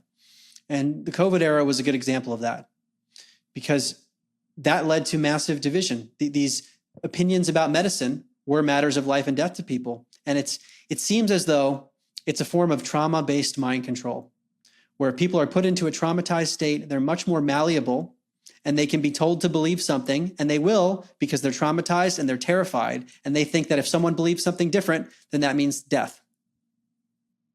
Yeah. And there's a reason that this happens. I don't know if I discussed this with you in a previous podcast, but if you study consciousness studies, which I've done extensively because it's part of my work as a therapist, what you'll find is there are structure stages to consciousness. So, there's many different models out there. I won't go through all the models, but a simple model that I teach is I, we, all. So first you have to become conscious of yourself. That's the child. Then as you mature, you realize that you can't just think about yourself all the time. There's other people that you have to share life with, that support you and that you create with. And so your consciousness grows to the level of we. Then you realize, wow, we is not enough. There's certain issues that we all have to get involved in, like government, whether we should fight wars, how do we take care of society? So then our consciousness naturally grows to all. But what research shows conclusively is that whenever a person is under stress or feels threatened, they revert backwards in their conscious evolution. The reason that is because consciousness takes a lot of energy to maintain. And this is why I say never throw a cartwheel in when you're running from a lion, because an act of creativity, slows you down, stops you from your instinctual response to the lion, which is reflexive. And the unconscious mind does not have to go through a lot of circuitry and a lot of processing. It's reflexive. So as soon as you put people under threat and make them afraid, they will revert backward in their consciousness to their prior programming, which runs automatically, which is why we've seen a resurgence of born-again Christians through the pandemic, because people that were yogis and spiritualists got scared enough that they didn't want to keep doing cartwheels because the lion was too close to them. So they reverted back to the programming. And even though that's not really a good idea, it's already at the level of automatic reflex in the nervous system. So it's basically an instinctual mechanism that we developed in nature to protect us from threats, but now it's being hijacked by corporate entities that know exactly how the nervous system and the brain works. So they push you backward, right back into a control drama. And when you push people backwards in religious ideology, you go right back into popes and bishops and white jackets and white collars. And there we are with the medical doctors, and the whole shit show starts again. Well, it makes me wonder, what is it about spiritual teachings that make people susceptible to that? Because if we really had complete and comprehensive teachings, then people would see through the fear-based messaging and they would continue their creativity. So something is lacking in many teachings, and that's what I'm trying to grapple with myself, of where are those holes? Well, that's the initiation to the warrior archetype. If you have a bunch of kids and they revert backwards, they've got nowhere to go but to another mommy or daddy figure. But the rite of passage was to knock childhood out of you, to make you very clear on what you're willing to live for and die for, which is always guided by the mythology of the tribe, and to be able to face fear and face death, knowing that the way a warrior dies is in honor of and in protection of his people and his tribe. And so this goes right back to the whole point I've been making is that we're attracting a rite of passage to ourselves so that we learn to face death and we learn to make big decisions, because if we don't do it, then everybody that we love dies. And so that's the problem. And when you put a bunch of people in spiritual development that still are children, the first thing that happens when the lion shows up is they run back to the church instead of their own heart, their own self, their own inner guidance system, their own soul, their own highest self, their own spirit, whatever which way you want to call it. You know, that's, you know, when someone's grown up, they do two things. They rely on themselves, but they rely on other people that are wiser than them, not because they want to get controlled, but because they know that it's intelligent to rely on the wisdom of wise people. But what we, as you and I have just made very clear, we don't do that. And a child does not have the discernment to know how wise mommy or daddy is. And how bad is that? Well, mommy and daddy are now letting children make decisions about whether or not they should be a male or a female or get vaccinated or not, which means we don't have any adults as parents in that context. We have children parenting children, and that's how you create the shitstorm that we're in. Discernment, I think, is the key, Paul. It's discerning when to take advice from someone else who might know more, and from whom to take advice. Yes. Who are the people that we should actually be listening to? I speak about this in my book, An End to the Upside Down Reset, because I got so concerned about the weaponization of compassion, where we're told, oh, you should do this. You should take this injection because it's for the greater good and it's for your safety. And they're doing it out of genuine compassion sometimes, but there's no discernment. So blind compassion is very dangerous. We need to have both compassion and discernment. And compassion is an extremely challenging quality to manage. You have to have a lot of spiritual depth. And I have to work with this a lot, because in my Institute Academy, Chek Academy, I get a lot of empaths, and they're very, very good healers because they can feel very deeply into people and connect deeply into them. The problem is that if you're not careful, you can become so empathically connected that you lose your own sense of self-direction. In other words, you're overtaken by the emotions and by the situation of the individual. And so now, instead of having somebody to guide with compassionate connection, you just have two puddles of goo on the floor, neither of which knows which direction to go to get any healing done. So my model of love goes from sex and violence love, which is the love of the child, to conditional love, which is the love of the warrior and the budding adult, to empathetic and compassionate love, which is the love of the wise man and wise woman, to unconditional love, which is the love of God and those that have reached enlightenment know the truth behind the whole experience of life. But to have empathy and compassion and use it constructively is very hard. And I can give you a perfect example of that. My brother became a drug addict by the time he was in the 7th grade. And there was many times in my life, and drug addicts become very, very skilled at manipulating people to get money out of them so they can get more drugs. And my brother would come to me and tell me these amazing, elaborate stories about all these crazy things that happened and how he got fired unfairly from his job, or, the stories would go on and on and on. And there was a number of times I felt sorry for him and I gave him money, but the next thing you know, he's strung out on drugs again. He would tell me how hungry he is. I realized money wasn't working, so I started sending him, things like various high quality protein powders and stuff that would support his health. I would send him things like maybe jerky or dried foods, things that I could ship in the mail to him. And then I found that he was selling that stuff and buying drugs with it. So I realized that the best thing I can do to love my brother is to talk to him and give him the space to bang up against himself, hoping that eventually he would wake up to the fact that he is the one that's ultimately making the choices that are leading to all this pain.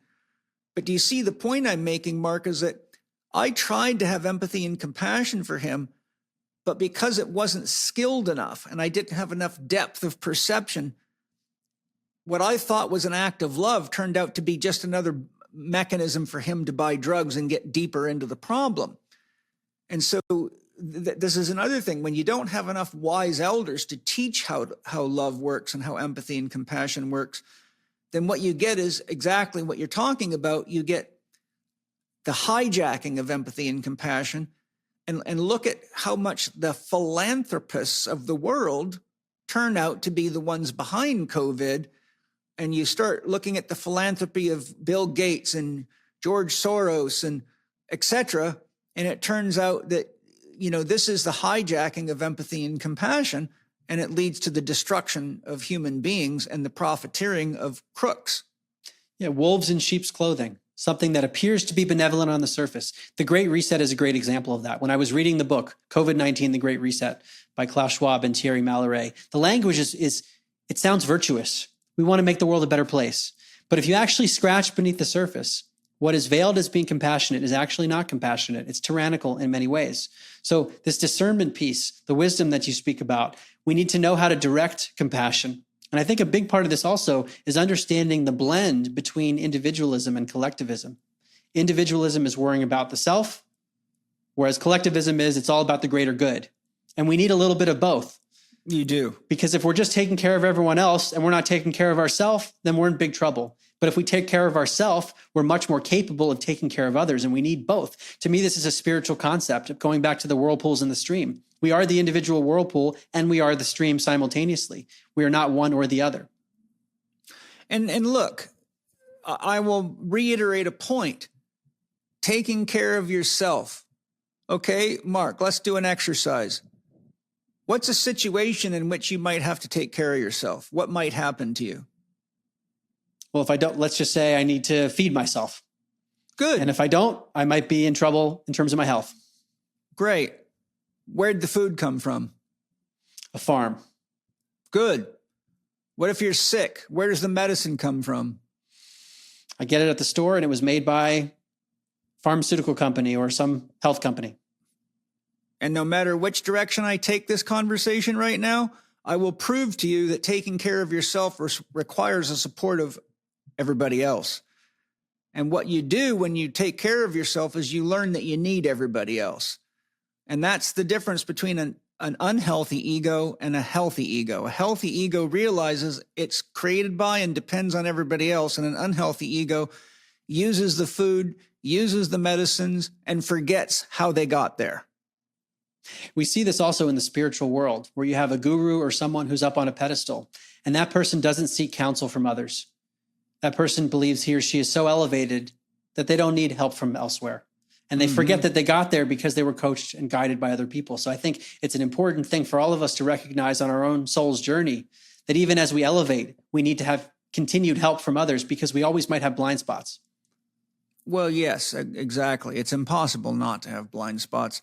And I think the blind spots are beautiful, right? Because isn't that what brought me to Mark Gober?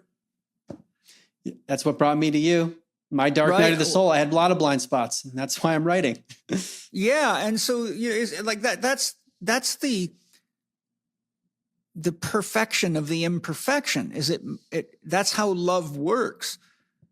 We need each other. Women have beautiful things that I don't have, so I I love women because they have all the softness and a lot of the sweetness that God didn't put inside of me as a man.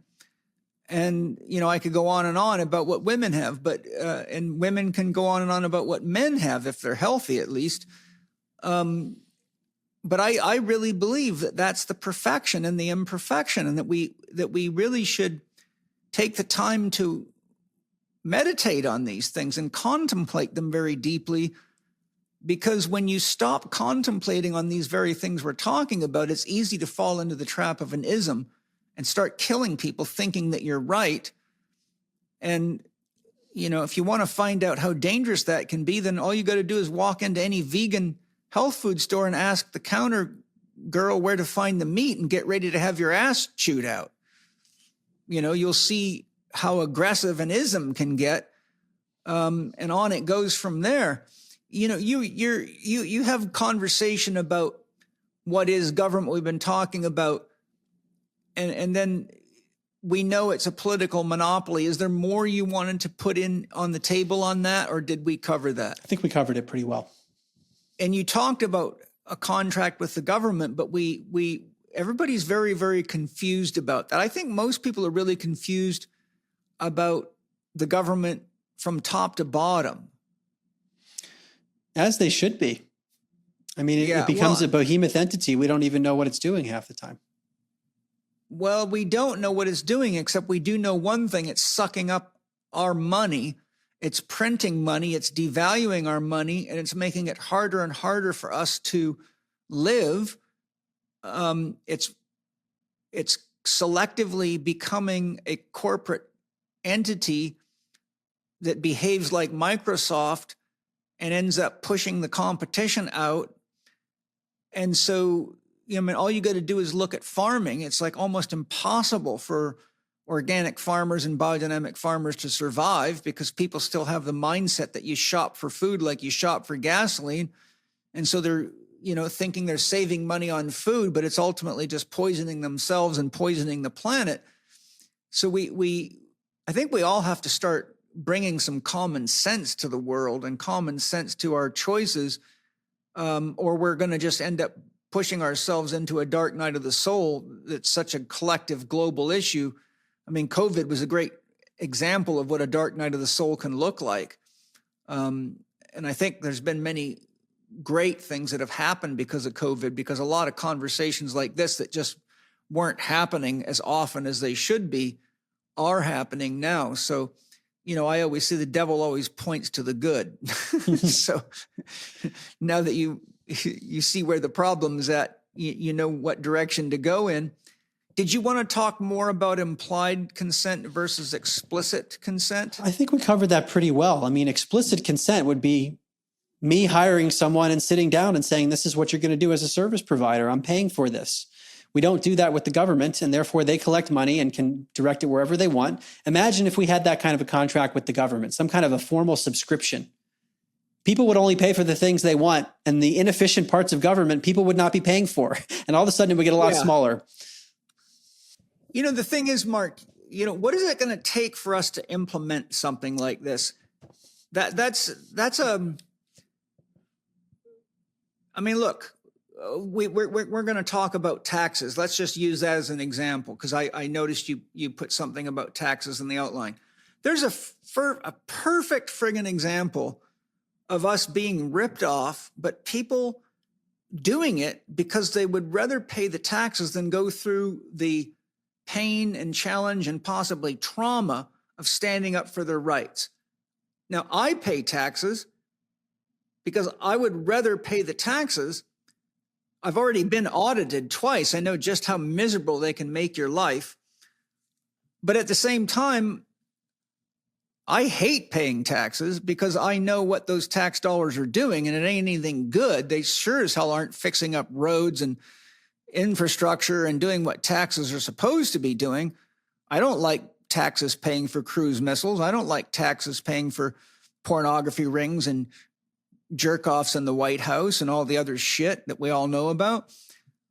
But the issue is, what do we do? I mean, it's a big problem. And as much life experiences I have and studies I've done and people I've learned from and interviewed and talked to, I really haven't seen anybody come up with a plan that's logical and rational enough that we could get enough people to buy into it to actually start a movement. And if you did, well, I'll tell you a perfect example. You know how people become a citizen of the land? You know that process? I've heard about it, yes. Yeah. So what you do is you don't have to have your driver's license anymore. You go through the paperwork to extract yourself. You don't have to pay taxes. It's a long process, takes most people several years to do it. I've known several people that have done it. It's totally legal. But as soon as you do it, you are immediately put on the FBI's watch list. And they were watching you all the time. So we either all have to become together on the FBI's watch list, or they will selectively just destroy you one step at a time, because the mafia is going to police any competition to its money-making process and control drama.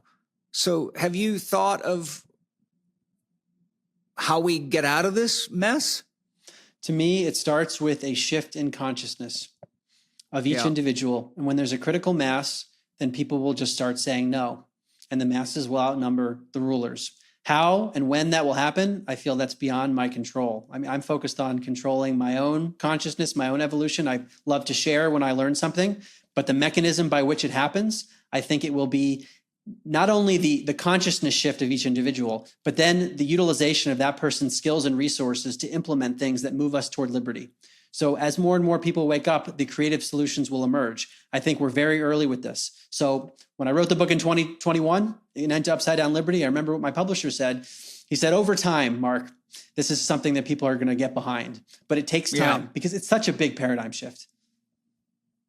You have investigated the Australian School of Economics. I'd love to hear what you found there. Yeah, the Austrian School of Economics. Oh, sorry, Austrian. Yeah. Yeah, it's a school of thought that looks at how would a marketplace run without government intervention? Because I studied economics at Princeton. Beautifully, I suspect. Well, probably much better. That's the answer. But it's so funny, having studied economics at Princeton before I switched my major to psychology. It's like everything I learned, it's the opposite in the Austrian school. Because in mainstream economics, you're always thinking, well, how's the government going to intervene? How are they going to tax? How should the government pull all these levers with interest rates? Whereas the Austrian school is, what if we got the government out, basically? And Ludwig von Mises, Murray Rothbard, Hans Hermann Hoppe, I recommend to your audience the Mises Institute, MISES.org. There are many free resources and books to give the basics of this school of thought, but I'll give a very short summary, which is that if you think about centralized planning, which is what the government does, it's central planning, where a few people get together who have PhDs and they say, we're going to implement this so that the marketplace does this. They're going to affect the way in which people can buy or sell or operate businesses effectively. That's what they're doing because they think they know what's best. Right. What the Austrian school says is, well, it's actually impossible for them to know what's best. It's impossible. Why? It is. Why? Because what is a marketplace? It's just a bunch of human beings that are buying and selling things based on the things that they demand. Meaning, I want to go buy something at the store because I need it, and that means there needs to be a supplier to sell it to me. What do I want to buy? It's based on something subjective. It's based on my personal preference. So let's take ice cream flavors as an example. Let's say I love vanilla ice cream for years, and one day I decide I like chocolate ice cream now. It's totally subjective and unpredictable. There's no central planner that could know that my behavior would shift, that I would want a different flavor of ice cream. Now multiply that by every preference that I might want for something that I would buy in an economy, and multiply that by every person. The subjectivity of each person's preferences are completely unpredictable and unknowable by a central planner or even by an advanced artificial intelligence, because we're talking about human consciousness, which is beyond anything that's computational. And therefore, any central planner is going to run into problems because there will be an inefficiency between people's preferences in the marketplace and what the central planners think are the people's preferences. Yes. So what's the outcome? The outcome is we have horrible inefficiencies and people get into trouble in the marketplace, and the economy is steered basically by people who are telling the officials what to do very often, and with lobbying, or by PhDs who think they know what's best for other people. And they genuinely think they're helping, but they're actually creating inefficiencies because they can't know the preferences of people in the marketplace. How could a marketplace run? Well, you have people who demand things and need things, and then you need suppliers to provide it.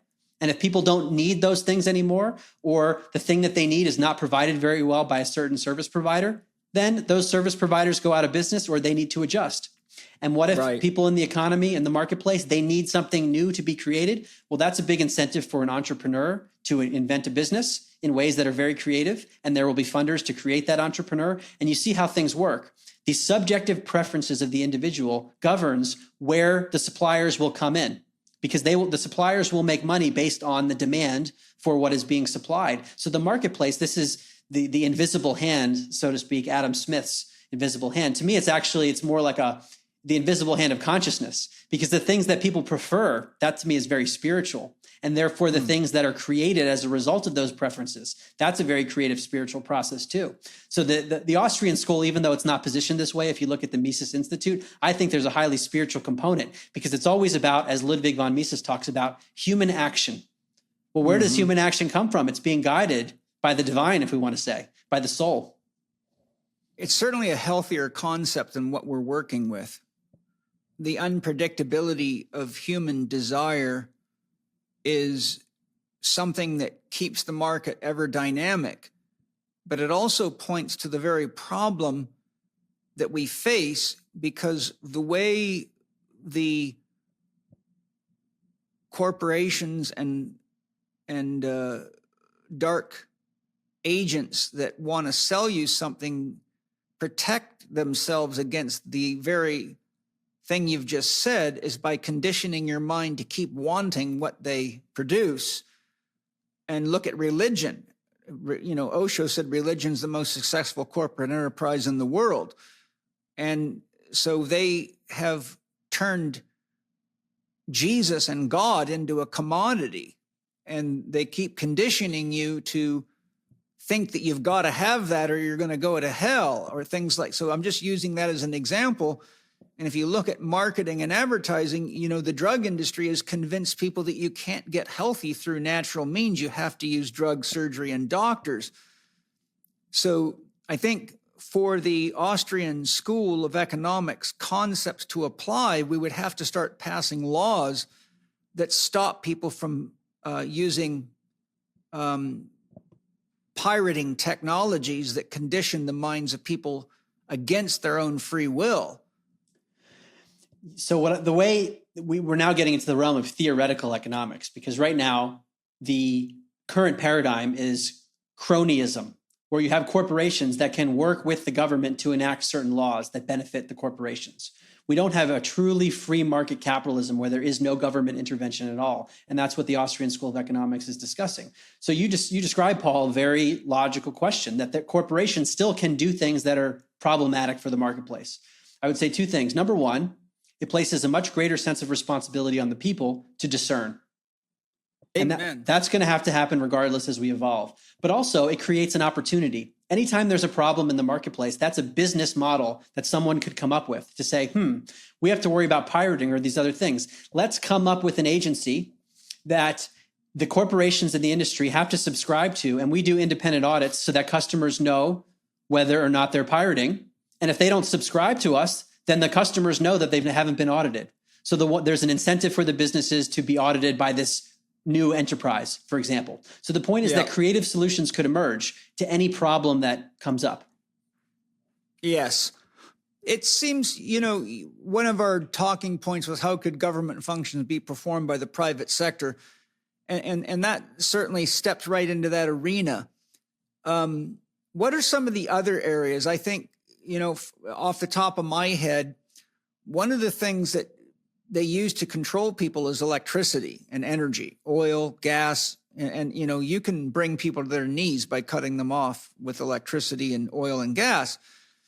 But if you think, okay, what would happen if each township took responsibility for generating its own power. And, maybe they could use a local river system and do a turbine driven thing. They could do a solar system with batteries. There's a lot of different technologies. But one of the things that I envision has to happen for us to get out of this corporate tyranny is that we're going to have to develop local farming systems, local power generation, local water. We're going to have to be responsible for our own water. And so we could develop our own local communication systems, which could be any combination of, we got the technology now. I mean, you could even have your own private cell phone network. None of these things are that hard to do, nor that expensive comparatively anymore. And what my vision is that we have all these, call them communities or small towns. They're self-contained, but they can also connect to each other so that if a big storm or a catastrophe came, we have an umbilical cord to support our neighbors. So we might have to go down in our power usage a little bit to support our neighbors, but see, that would be an act of love and an act of love and respect and support, and they would do it for us if it happened to us, because that's just love's boomerang. It always comes back. Do unto others as you would have them do unto you. We would need to create our own education systems that are not government controlled or, government poisoned. We would need our own medical system. So a township of a certain size would need to have its own hospital with local doctors. But then if you had to bring an expert in, you would bring them in. But I can't see any way out of this other than that, Mark. Can you possibly see how we can get out? Because ultimately, part of becoming an adult is taking responsibility for meeting your own needs. An adult's got to feed themselves. They got to take care of the animals, so to speak. They got to water the plants. They have to meet the requirements for taking care of those that are not adults. So, you could say the function of a parent is to clean, feed, nurture, and protect. So we all have to start cleaning, feeding, nurturing, and protecting not only ourselves, but those that share values with us, which becomes our community, which shares a field of ethics and morals and values. And so once we start building, just think of a beehive. What is it? It's a bunch of octagonal spaces that fit together, in which they all work together to fill with honey for the benefit of the tribe or the hive. So think each township like a little honeycomb. And then you start linking them together and you make honey for yourself and you share the excesses or sell it to your neighboring honeycombs or hives. That way you're protected against storms, you're protected against small insults, and that way you're taking care of and taking responsibility of your own sovereignty. In all my meditation on this, that's the only way I can see that we're going to get out of it. But the sad part of it is I don't see anybody starting that process until a war wipes us all out and we have no choice but to do it, because then you have your rite of passage and it's a do or die. And then the smart people start focusing on survival instead of making lots of money from corporations because they got no choice. It's either be smart about it or die. Well, you're speaking about something that I write about in An End to Upside Down Liberty, the need for a shift in consciousness toward this more spiritual perspective wherein people are abiding by the golden rule and want to help others because it's part of the nature of reality, helping themselves and helping others. So the way I look at it, I actually call it a metaphysical political philosophy, not just a political philosophy, in order for us to move forward as a North Star. We're not going to get there tomorrow necessarily. But if we look at two axes that I draw up in the book, one axis, let's just say the vertical axis. On the bottom, we have statism, which is the current paradigm. The top, the term that people use is voluntarism, where everything is fully voluntary rather than coerced. There's no implied consent. It's all explicit consent. We want to move toward that, away from the coercion of statism. But there's another axis, the left-right axis, which is scientific materialism, physicalism, atheism, versus the more spiritual perspective, non-duality, which leads us into things like the golden rule, and the way in which we exercise our liberty and our free will is toward both the individualism and the collectivism to help communities. I think we need both. People need to have that consciousness shift, because you can have the political shift and say, well, statism is a problem. I get it, but I'm still an atheist, and there's no natural law. There's no meaning built into the fabric of reality, and therefore it's dog eat dog. And they're not thinking as much about the collective. So I think it needs to be the metaphysical shift and the political shift together. Yes, I agree. I think a metaphysical shift always inspires a political shift, and it starts with the way you relate to your own friends, your own family, your own tribe, and then it expresses itself out. One of the things that I learned along the way is when you're facing a challenging situation, ask yourself, what would love do now? Well, that's the same situation we should be asking, that Israel and Palestine should be asking each other, that the Russians and that whole situation. In other words, if people on both sides of a problem could actually go to their heart and say, what's the best solution for everybody involved?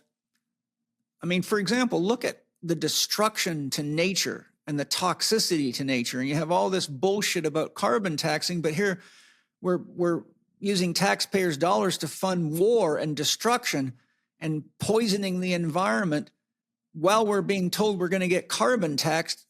They're just destroying the goddamn planet over stupid shit. The point I'm making is that when the individual grows spiritually, it goes from I to we to all. It automatically grows. So I think that it goes right back to what I said in the beginning, that the only way to heal the world is to heal yourself. Lao Tzu himself said, if you want to change the world, change yourself. And I think that it's got to be a grassroots movement, and inherent in that is becoming an adult. And that first step into spiritual adulthood is start looking into other philosophies, other religions. In other words, if everybody in a Western religion would start studying some Eastern religion, because as Osho said, Western religions are religions for children and Eastern religions are religions for adults. Why? Because most Eastern religions put the onus of the responsibility of your own mind right in your lap. Right? Buddha said, right thinking, right action. His 8 precepts put the onus of your own responsibility for your mind and your relationships and what you create in life right on you. So, the Christian approach is, all I got to do is ask Jesus to forgive my sins on Sunday, and I can continue doing the same shit to people and myself for another week, and Jesus will carry the load for me. And there's the religion of a child. Unfortunately. But you see, if we start, part of growing up is cross-pollinating and saying, okay, what do the wisest people in other cultures have to say, versus just sticking to your own ethnocentric ideology. For those that don't know what that word means, ethnocentric means my people versus your people. To me, another part of that is also not offloading authority to others blindly, because there's this belief that, well, if we didn't have this political monopoly, the environment would be destroyed. But it already is. That didn't work. Well, that's the point, is that people don't realize the status quo is such a big problem. And I found a quote that I mentioned in my Reset book from a book called Ecocide in the USSR. This is what they wrote. When historians finally conduct an autopsy on the Soviet Union and Soviet communism, they may reach the verdict of death by ecocide. No other great industrialized civilization so systematically and so long poisoned its air, land, and water and people.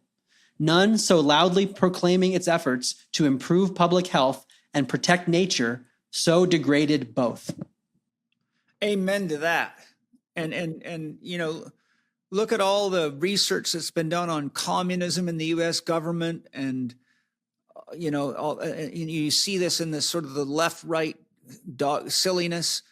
We've got a lot of serious problems, but It reminds me of Irvin Laszlo. You familiar with Irvin Laszlo? Yes, I know him.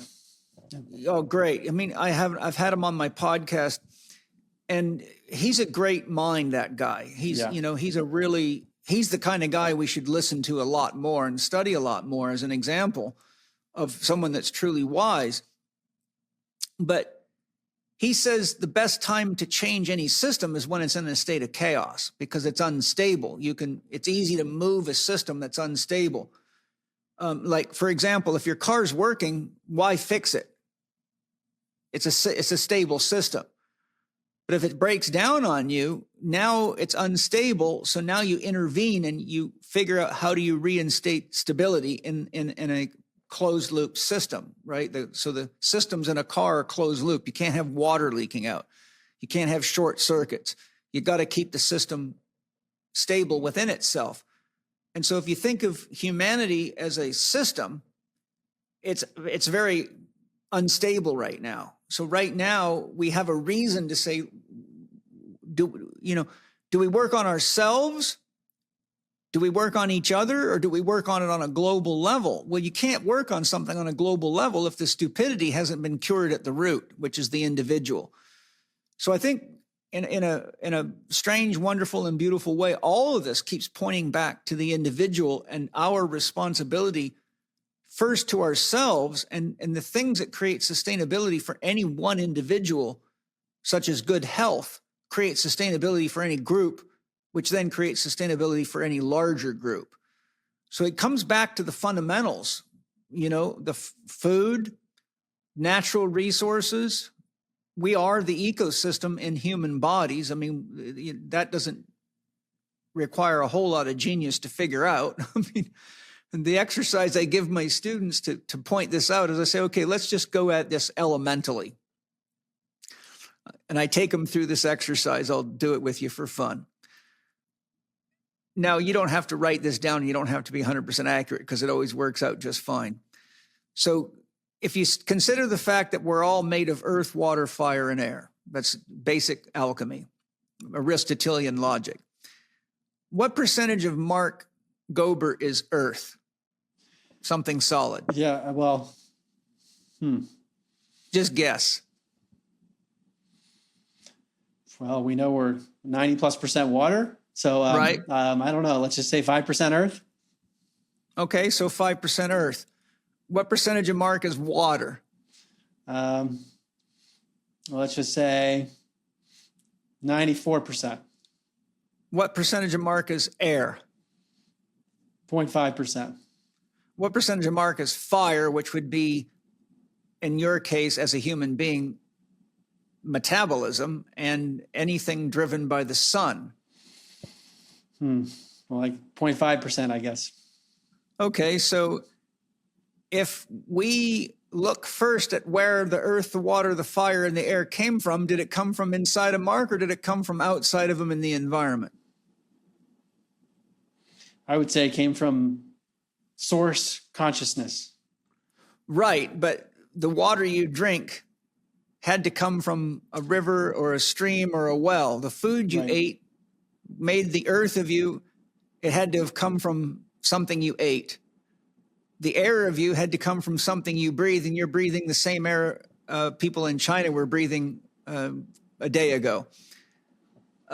Fire, metabolism has to come from oxygen, and it has to come from photosynthesis, and it has to come from the metabolism of the foods that were all based on the sun, no animals, no plants, no food. So it shows you that you cannot extract the human being from the environment, because you are the environment. But then here's the next stage of this exploration. If you get rid of the earth, the water, the fire, the air of Mark, and say, where am I? Where are you? Here.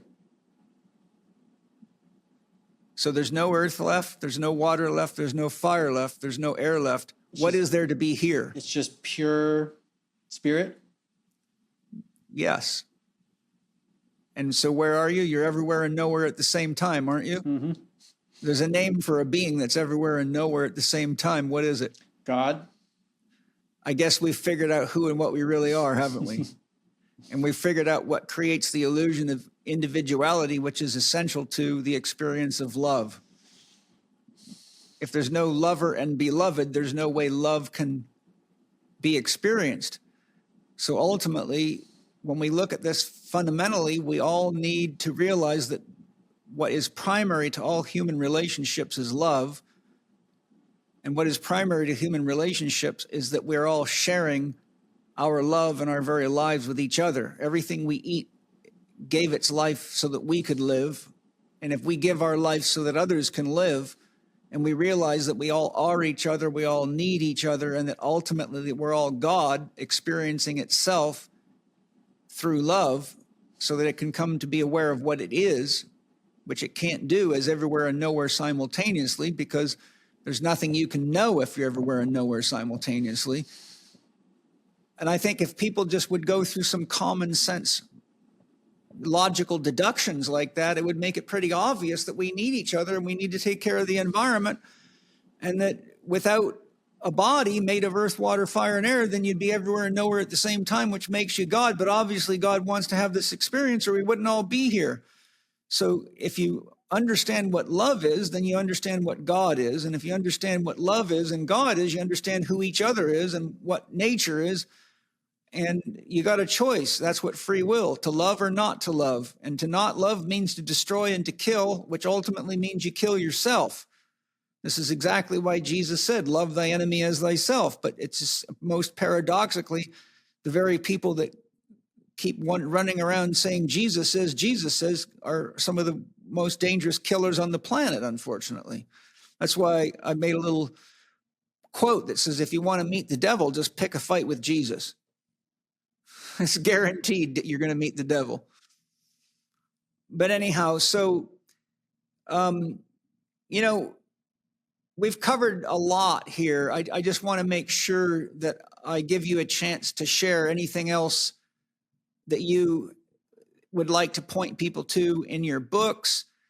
One of the things that we haven't touched on directly is this hope that a Messiah is going to come save everybody, which is the child archetype again. What are your thoughts on this? Jesus is going to return and save us all, or any of this Messiah mindset? My inclination is always to try to look at myself as my own savior and to put responsibility on myself. And then also knowing that I rely on others in the external world too. And if I'm surprised and there is an external savior that really is going to come help, that would be great, but I'm not going to bank on it personally. I'm going to take personal responsibility and continue to try to evolve myself and help others. Yeah, I agree. It's Mark, for you and I think everything we've discussed here is fairly well-grounded in common sense. Wouldn't you agree? I think so. So I think the beauty of our podcast is it's to help people go with us on a journey of looking at the issues that we all need to look at with an open mind and an open heart, and look at what's happened in the past when people didn't look at them, didn't grow up and take initiative for themselves and their families, and just allowed themselves to be the play toy of largely psychopaths. That's well researched. And the question is, how long are we going to continue to play this game before we finally realize that the people that are leading the way are taking us into something even more confining and more dangerous than anything except a communist prison camp, which they're just going to do it with cell phones and cars and money. So it's not going to be anything different, except you're just going to be in a jail of your own house, and it'll still be a jail. So it's like, okay, we have to have these conversations. And, what it reminds me of is marketing research. Now, it may have changed, but when I was doing a lot of study on marketing earlier in my career, which is something you got to learn to grow a business, as you know, the research at that time, because I was taking courses from marketing gurus, And the research at that time said it takes 7 to 9 exposures to the same message in a marketing piece to get people to convert to a purchaser. So I think one of the benefits of having a podcast like this is it may be the first time, it may be the 6th time, and maybe the 9th time someone's heard this, or at least pieces of it. But if marketing research is accurate, it suggests that a person has to digest these concepts enough to get some clarity in them and to make the connection really between their own self-responsibility, autonomy, and sovereignty, and the realization you have to face the mirror and realize, okay, I've got to start making changes. And so I think even though most of the things you and I are discussing would just be common sense for you and I, that there are elements to this conversation that maybe some people haven't looked at. But I love doing this because I don't know if this is the first exposure or the 9th exposure or the 29th exposure, but we just know from experience in life, even there's things I had to hear over and over again before I finally either realized how true it was or finally said, okay, I got to stop being passive about this. I've just got to make the change because the consequences of not doing it are too great. And I think it's just a question of a global question of how long that's going to take and how much pressure it's going to take for us to, go through the metamorphosis of out of the caterpillar and into the butterfly, metaphorically. I've shifted a bit in my thinking since these political books came out, in that I'm less concerned with the outcome. I'm concerned in that I think we're going in a dangerous direction. But I have come to surrender the perception of control over outcomes, that I can't control the outcome of the world, but what I can control is my own behavior. Yes. And I can control how I handle it and how I express the issues and how I write about them and speak about them. So that's where my focus is going more and more. But that doesn't mean ignoring all these issues. I think we have to stay attuned to them and try to help people to the extent that we can. But whether or not that leads to a success or not is beyond our control. It reminds me a bit of, I was a competitive tennis player in college, and there were certain strategies where I knew if I let's say, serve and volleyed to the opponent's backhand, based on how good his backhand was, I would probably have an 80% chance of winning the point. But sometimes he would hit a really good backhand that would be unexpected and pass me. And that's 20% of the time I'd lose. But I played the odds. I did the right thing, whether I won or lost. So that's really how I try to think about things. Am I acting in integrity? Am I doing my best to help myself and others? And beyond that, I can't necessarily control the outcome. Well, if you did, then you'd be collapsing free will and you'd be a tyrannical leader. Yeah. And so it's this brings up the concept of James Carse that he brings up in his book Finite and Infinite Games, of the finite game player versus the infinite game player. And the definition is, a finite game player always is looking to win and create a loser, and an infinite game player is always looking to keep the game going for the joy of playing the game.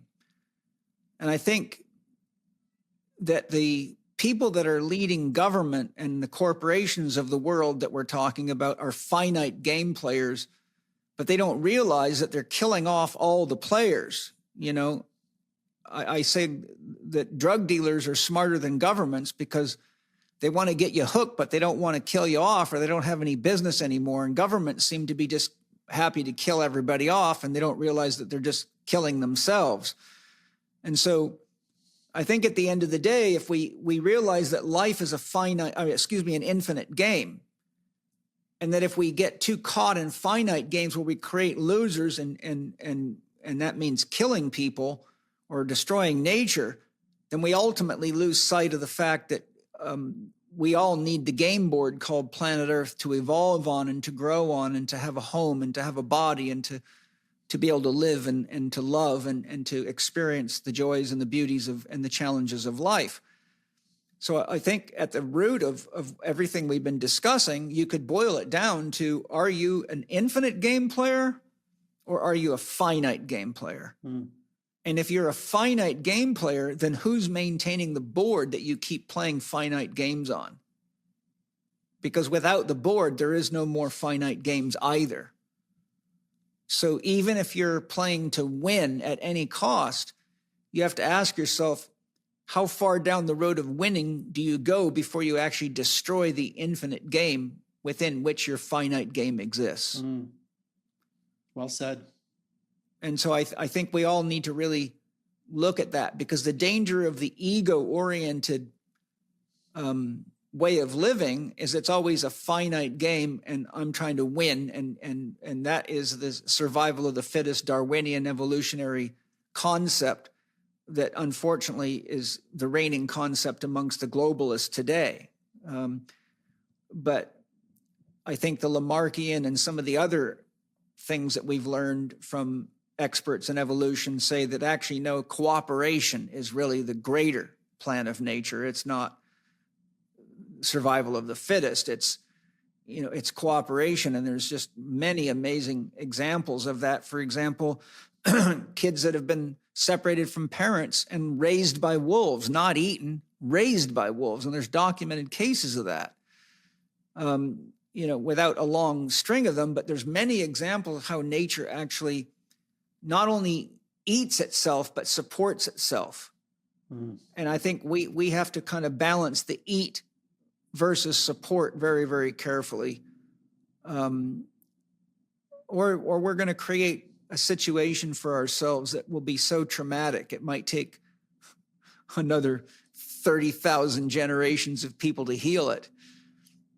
But, I would just like to close from my end, Mark, by sharing that, my spiritual investigations and conversations with my soul over these issues has led my soul to reminding me, Paul, the earth is a third grade school for souls. It's a place where kids that are not very evolved, souls that are not very evolved, come to learn to work with polarity, understand love, and understand the nature of life and relationship, and slowly progress into a higher level of self-realization.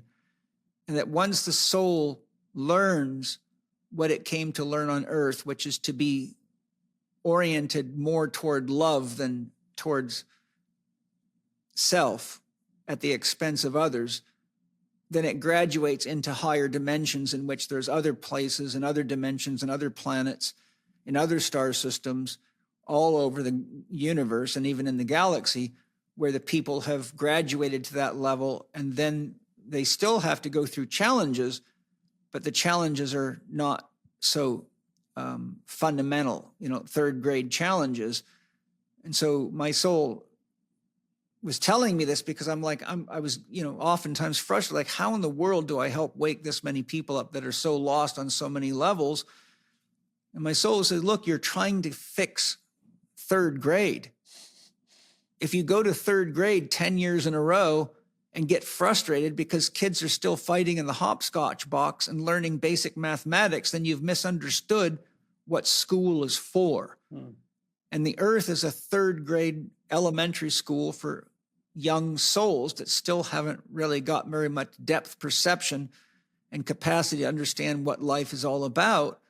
So my soul says, don't try to fix third grade. Just do your best to be a good third grade teacher, because that's what you came to the world to do.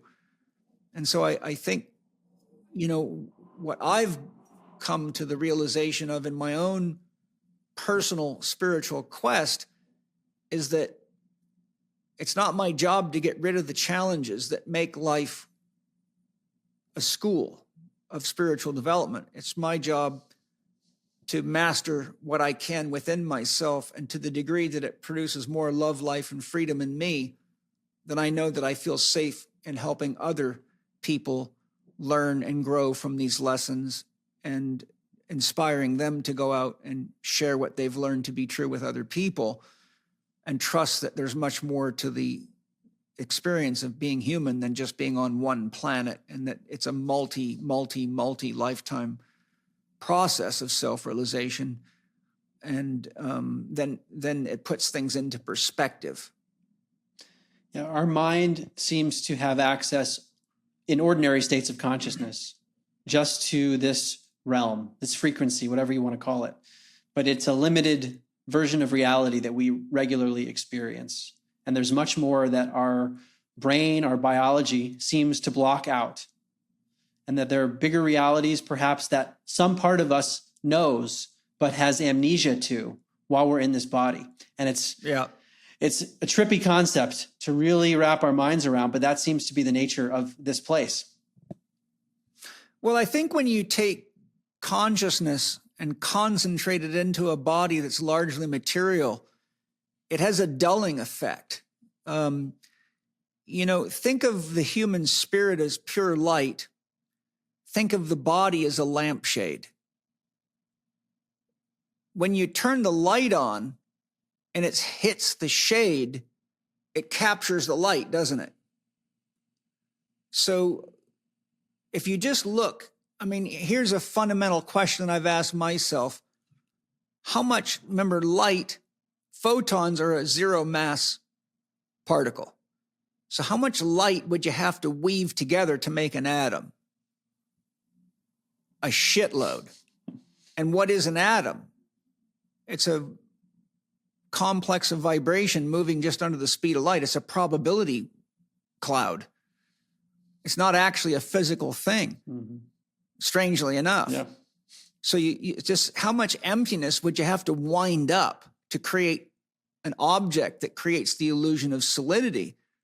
Well, then when you consider that the average human body at 6 feet tall has 100 trillion cells, and according to Nassim Haramein, each cell takes 100 trillion atoms to produce. So when you take God consciousness, zero, and wind it into a material form, it really brings it down into a very sleepy state. And so when you study the history of alchemy, and what the alchemists taught is that the function of alchemy is to evolve your consciousness to realize yourself as a spirit soul, and that the body really just becomes a cocoon in which you do the alchemy through spiritual evolution to realize that you are not your body.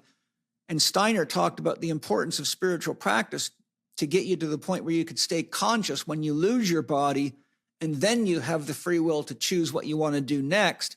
But until you reach that level of consciousness, you just fall asleep and wake up in another body and don't know how you got there. So the point I'm driving at is that when you really look at what kind of energy and how much intensity it would take to weave together a human body so that a soul would have a place to say, I am. And what would happen to God consciousness if it wound itself that tightly into a material form, you could see that it would create a huge veil of forgetfulness. Right.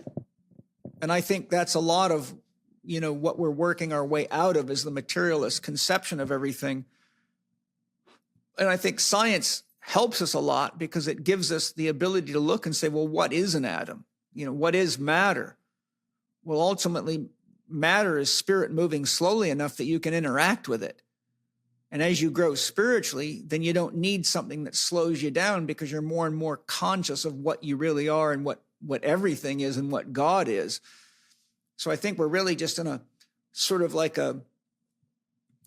we're in a distillation process, when they make crude oil at the bottom of these giant tubes, there's the heavy stuff. And as you go up and up, it gets more and more refined until you got jet fuel at the top, for example. And I think the world is a place where a lot of people are down at the crude oil level. And just like it takes heat and pressure to refine oil into something like high octane gasoline, the environment here is to refine us, to pressurize us, to push us deeper into the truth of ourselves so that we rise up and ultimately we don't need to be in a physical reality anymore because we've evolved. We've become conscious enough to realize ourselves as spirit. And I think by the time you get there, you're so in tune with what love is, and you've so spent so much time dealing with these kind of base level conflicts and challenges that you really don't need anybody to remind you to be good to people and to live the golden rule, because you had God knows how many lifetimes screwing that up, and you're not going to go backwards anymore. Well, you just spoke about fundamental aspects of ourself and our reality. And think about how little that is discussed in the world of the mainstream. I mean, I feel like I thought I was well educated. And now I'm realizing most of what I learned was incorrect and or a deflection from the things that really matter. And why is it the case that these concepts you're discussing are not well known in mainstream society from a young age? I think there's an intentional diversion to keep us away from our true nature. Yeah. And you know, in an electronic circuit, that would be called resistance, wouldn't it? Yeah. And resistors have a function in an electronic circuit. So, you know, what do you do when you go to a school? Like when I was a paratrooper in training or a soldier in training, they put you in battle scenarios where you had to meet challenging situations that required you to think on your feet. And some of them oftentimes required sacrifice. You may have to go without food for a while. You may have to get cold and wet. You may come close to death. And so I think what you're describing is sometimes you have to deal with illusions and solve the riddle so that you grow enough consciousness to recognize when you're facing an illusion or a riddle and do the work to solve the riddle. And once you've solved the riddle, you can't get tricked by it anymore. Right. And I think that, you know, in Egyptian mythology, the Sphinx, which is symbol for consciousness in tarot, is called the Riddler. And if you look in mythology, when you come across a Sphinx, it will give you a riddle. And if you don't answer it correctly, it'll kill you. And so that's a metaphor for the Riddler, which is what we're all facing with everything you've just described, from school to political, everything. And so, you know, in Zen, they give you a koan. A master will give you a koan, which is something you cannot solve intellectually. You have to go so deep into yourself, it often can crack your mind. Mm-hmm. You know, for example, what was your face before your mother and father were born? What did your face look like before your mother and father were born? You know, what is the sound of one hand clapping? You can't come up with an intellectual answer to those things. A Zen master who's already cracked the koan knows when you're just mentally masturbating and trying to solve it like a mathematical equation, a squared plus b squared is c squared. It doesn't work that way. That's just rational, logical programming. So I think that if we look at the very situations we've been describing and say, okay, we're facing the Riddler, and if we don't solve the riddle kills us, and we get to come try again. It seems like the Riddler functions as an evolutionary mechanism because it forces discernment. It does. It's like a filtration system, isn't it? Yeah. So we could look at it as evil and dark, which in some ways it is because it can cause suffering, but ultimately that does force us to grow. So this notion, there's a lot of discussion about, do we live in a prison, a trap, or an evolutionary playground? And I think it just depends on how we define those words, because even in the most horrific situation, we can see how that led to growth and evolution and an overcoming of the darkness.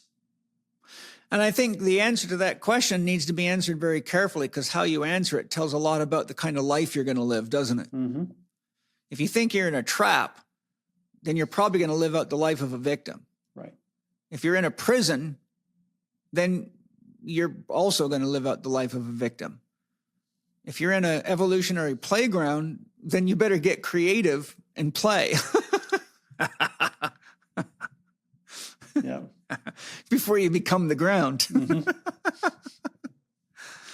Well, thank you, Mark. Man, always excited to share with you. I love your mind, and I love all the things you've investigated, and I'm grateful for all your books. And I'm looking forward to having more dialogues with you together. And as we close, is there anything that you'd like to share as far as resources or contacts or anything? Just I want to give you a chance to share whatever you would like. Well, first, I want to thank you for having me on, Paul, and thanks for all the work you do with Spirit Gym and otherwise to help supercharge people so that they can help in this broader spiritual cause. Thank you. You're playing a huge role, so thank you. Thanks. My website is my name, markgober.com, markgober.com. I have 7 books out. They are all an end to upside down something and cover a variety of topics. You can get them in hard copy, Kindle, and Audible formats. I narrate all the audibles myself. And my podcast series from 2019, it's an 8-episode series called Where Is My Mind? And I interviewed many scientists and experiencers in the realms of near-death experience, telepathy, and so forth. Where Is My Mind? It's on Apple Podcasts, Spotify, and all the major players. Awesome. Well, thank you. Thank you to all of you for joining us and joining us in the evolution of ourselves and each other. Thank you to my sponsors for your awesome products. And thank you to all of you. Anything you buy from the sponsors supports the sponsors who support biodynamic, organic, and free-range farmers, which means you're supporting the planet, you're supporting yourself, and a little goes to the podcast. And that is a beautiful way to support each other. And I'm grateful for all of you for being the change the world needs now. And thank you for spending time with Mark and I, who are grateful to have the opportunity to share our love and our wisdom and our big questions with you so we can get your input and grow with you. And I will look forward to sharing something amazing with you next week. Lots of love. We are safe. We are home. We are whole. Aho, Great Spirit. It is done. It is done. It is done. Thank you, bud. Thank you, Paul. Aho. Thank you for listening to Spirit Gym with Paul Chek and today's guest, Mark Gober. If you enjoyed this episode, please subscribe to the show on the podcast platform of your choice. This podcast is available on Apple Podcast, Spotify, Amazon Music, Audible, and YouTube. Connect with Mark on X and Facebook at Mark Gober Author, on Instagram at MarkGober_author, and on Telegram at Mark Gober Official. You can also find him on YouTube at Mark Gober 6725. Visit his website at markgober.com to listen to his podcast and order his books, The End to Upside Down series. For more interaction with Paul and to share ideas and ask questions about the topics discussed in this podcast, we invite you to join his Spirit Gym program and community. There are 3 different levels of membership to fit your budget and lifestyle, where you can participate in live Q&A sessions with Paul's podcast guests, access the members forum within the Spirit Gym community, where you can chat with other members, attend weekly virtual meetups with Paul, and study the comprehensive Master Key online program. Explore the options and subscribe today by going to myspiritgym.com.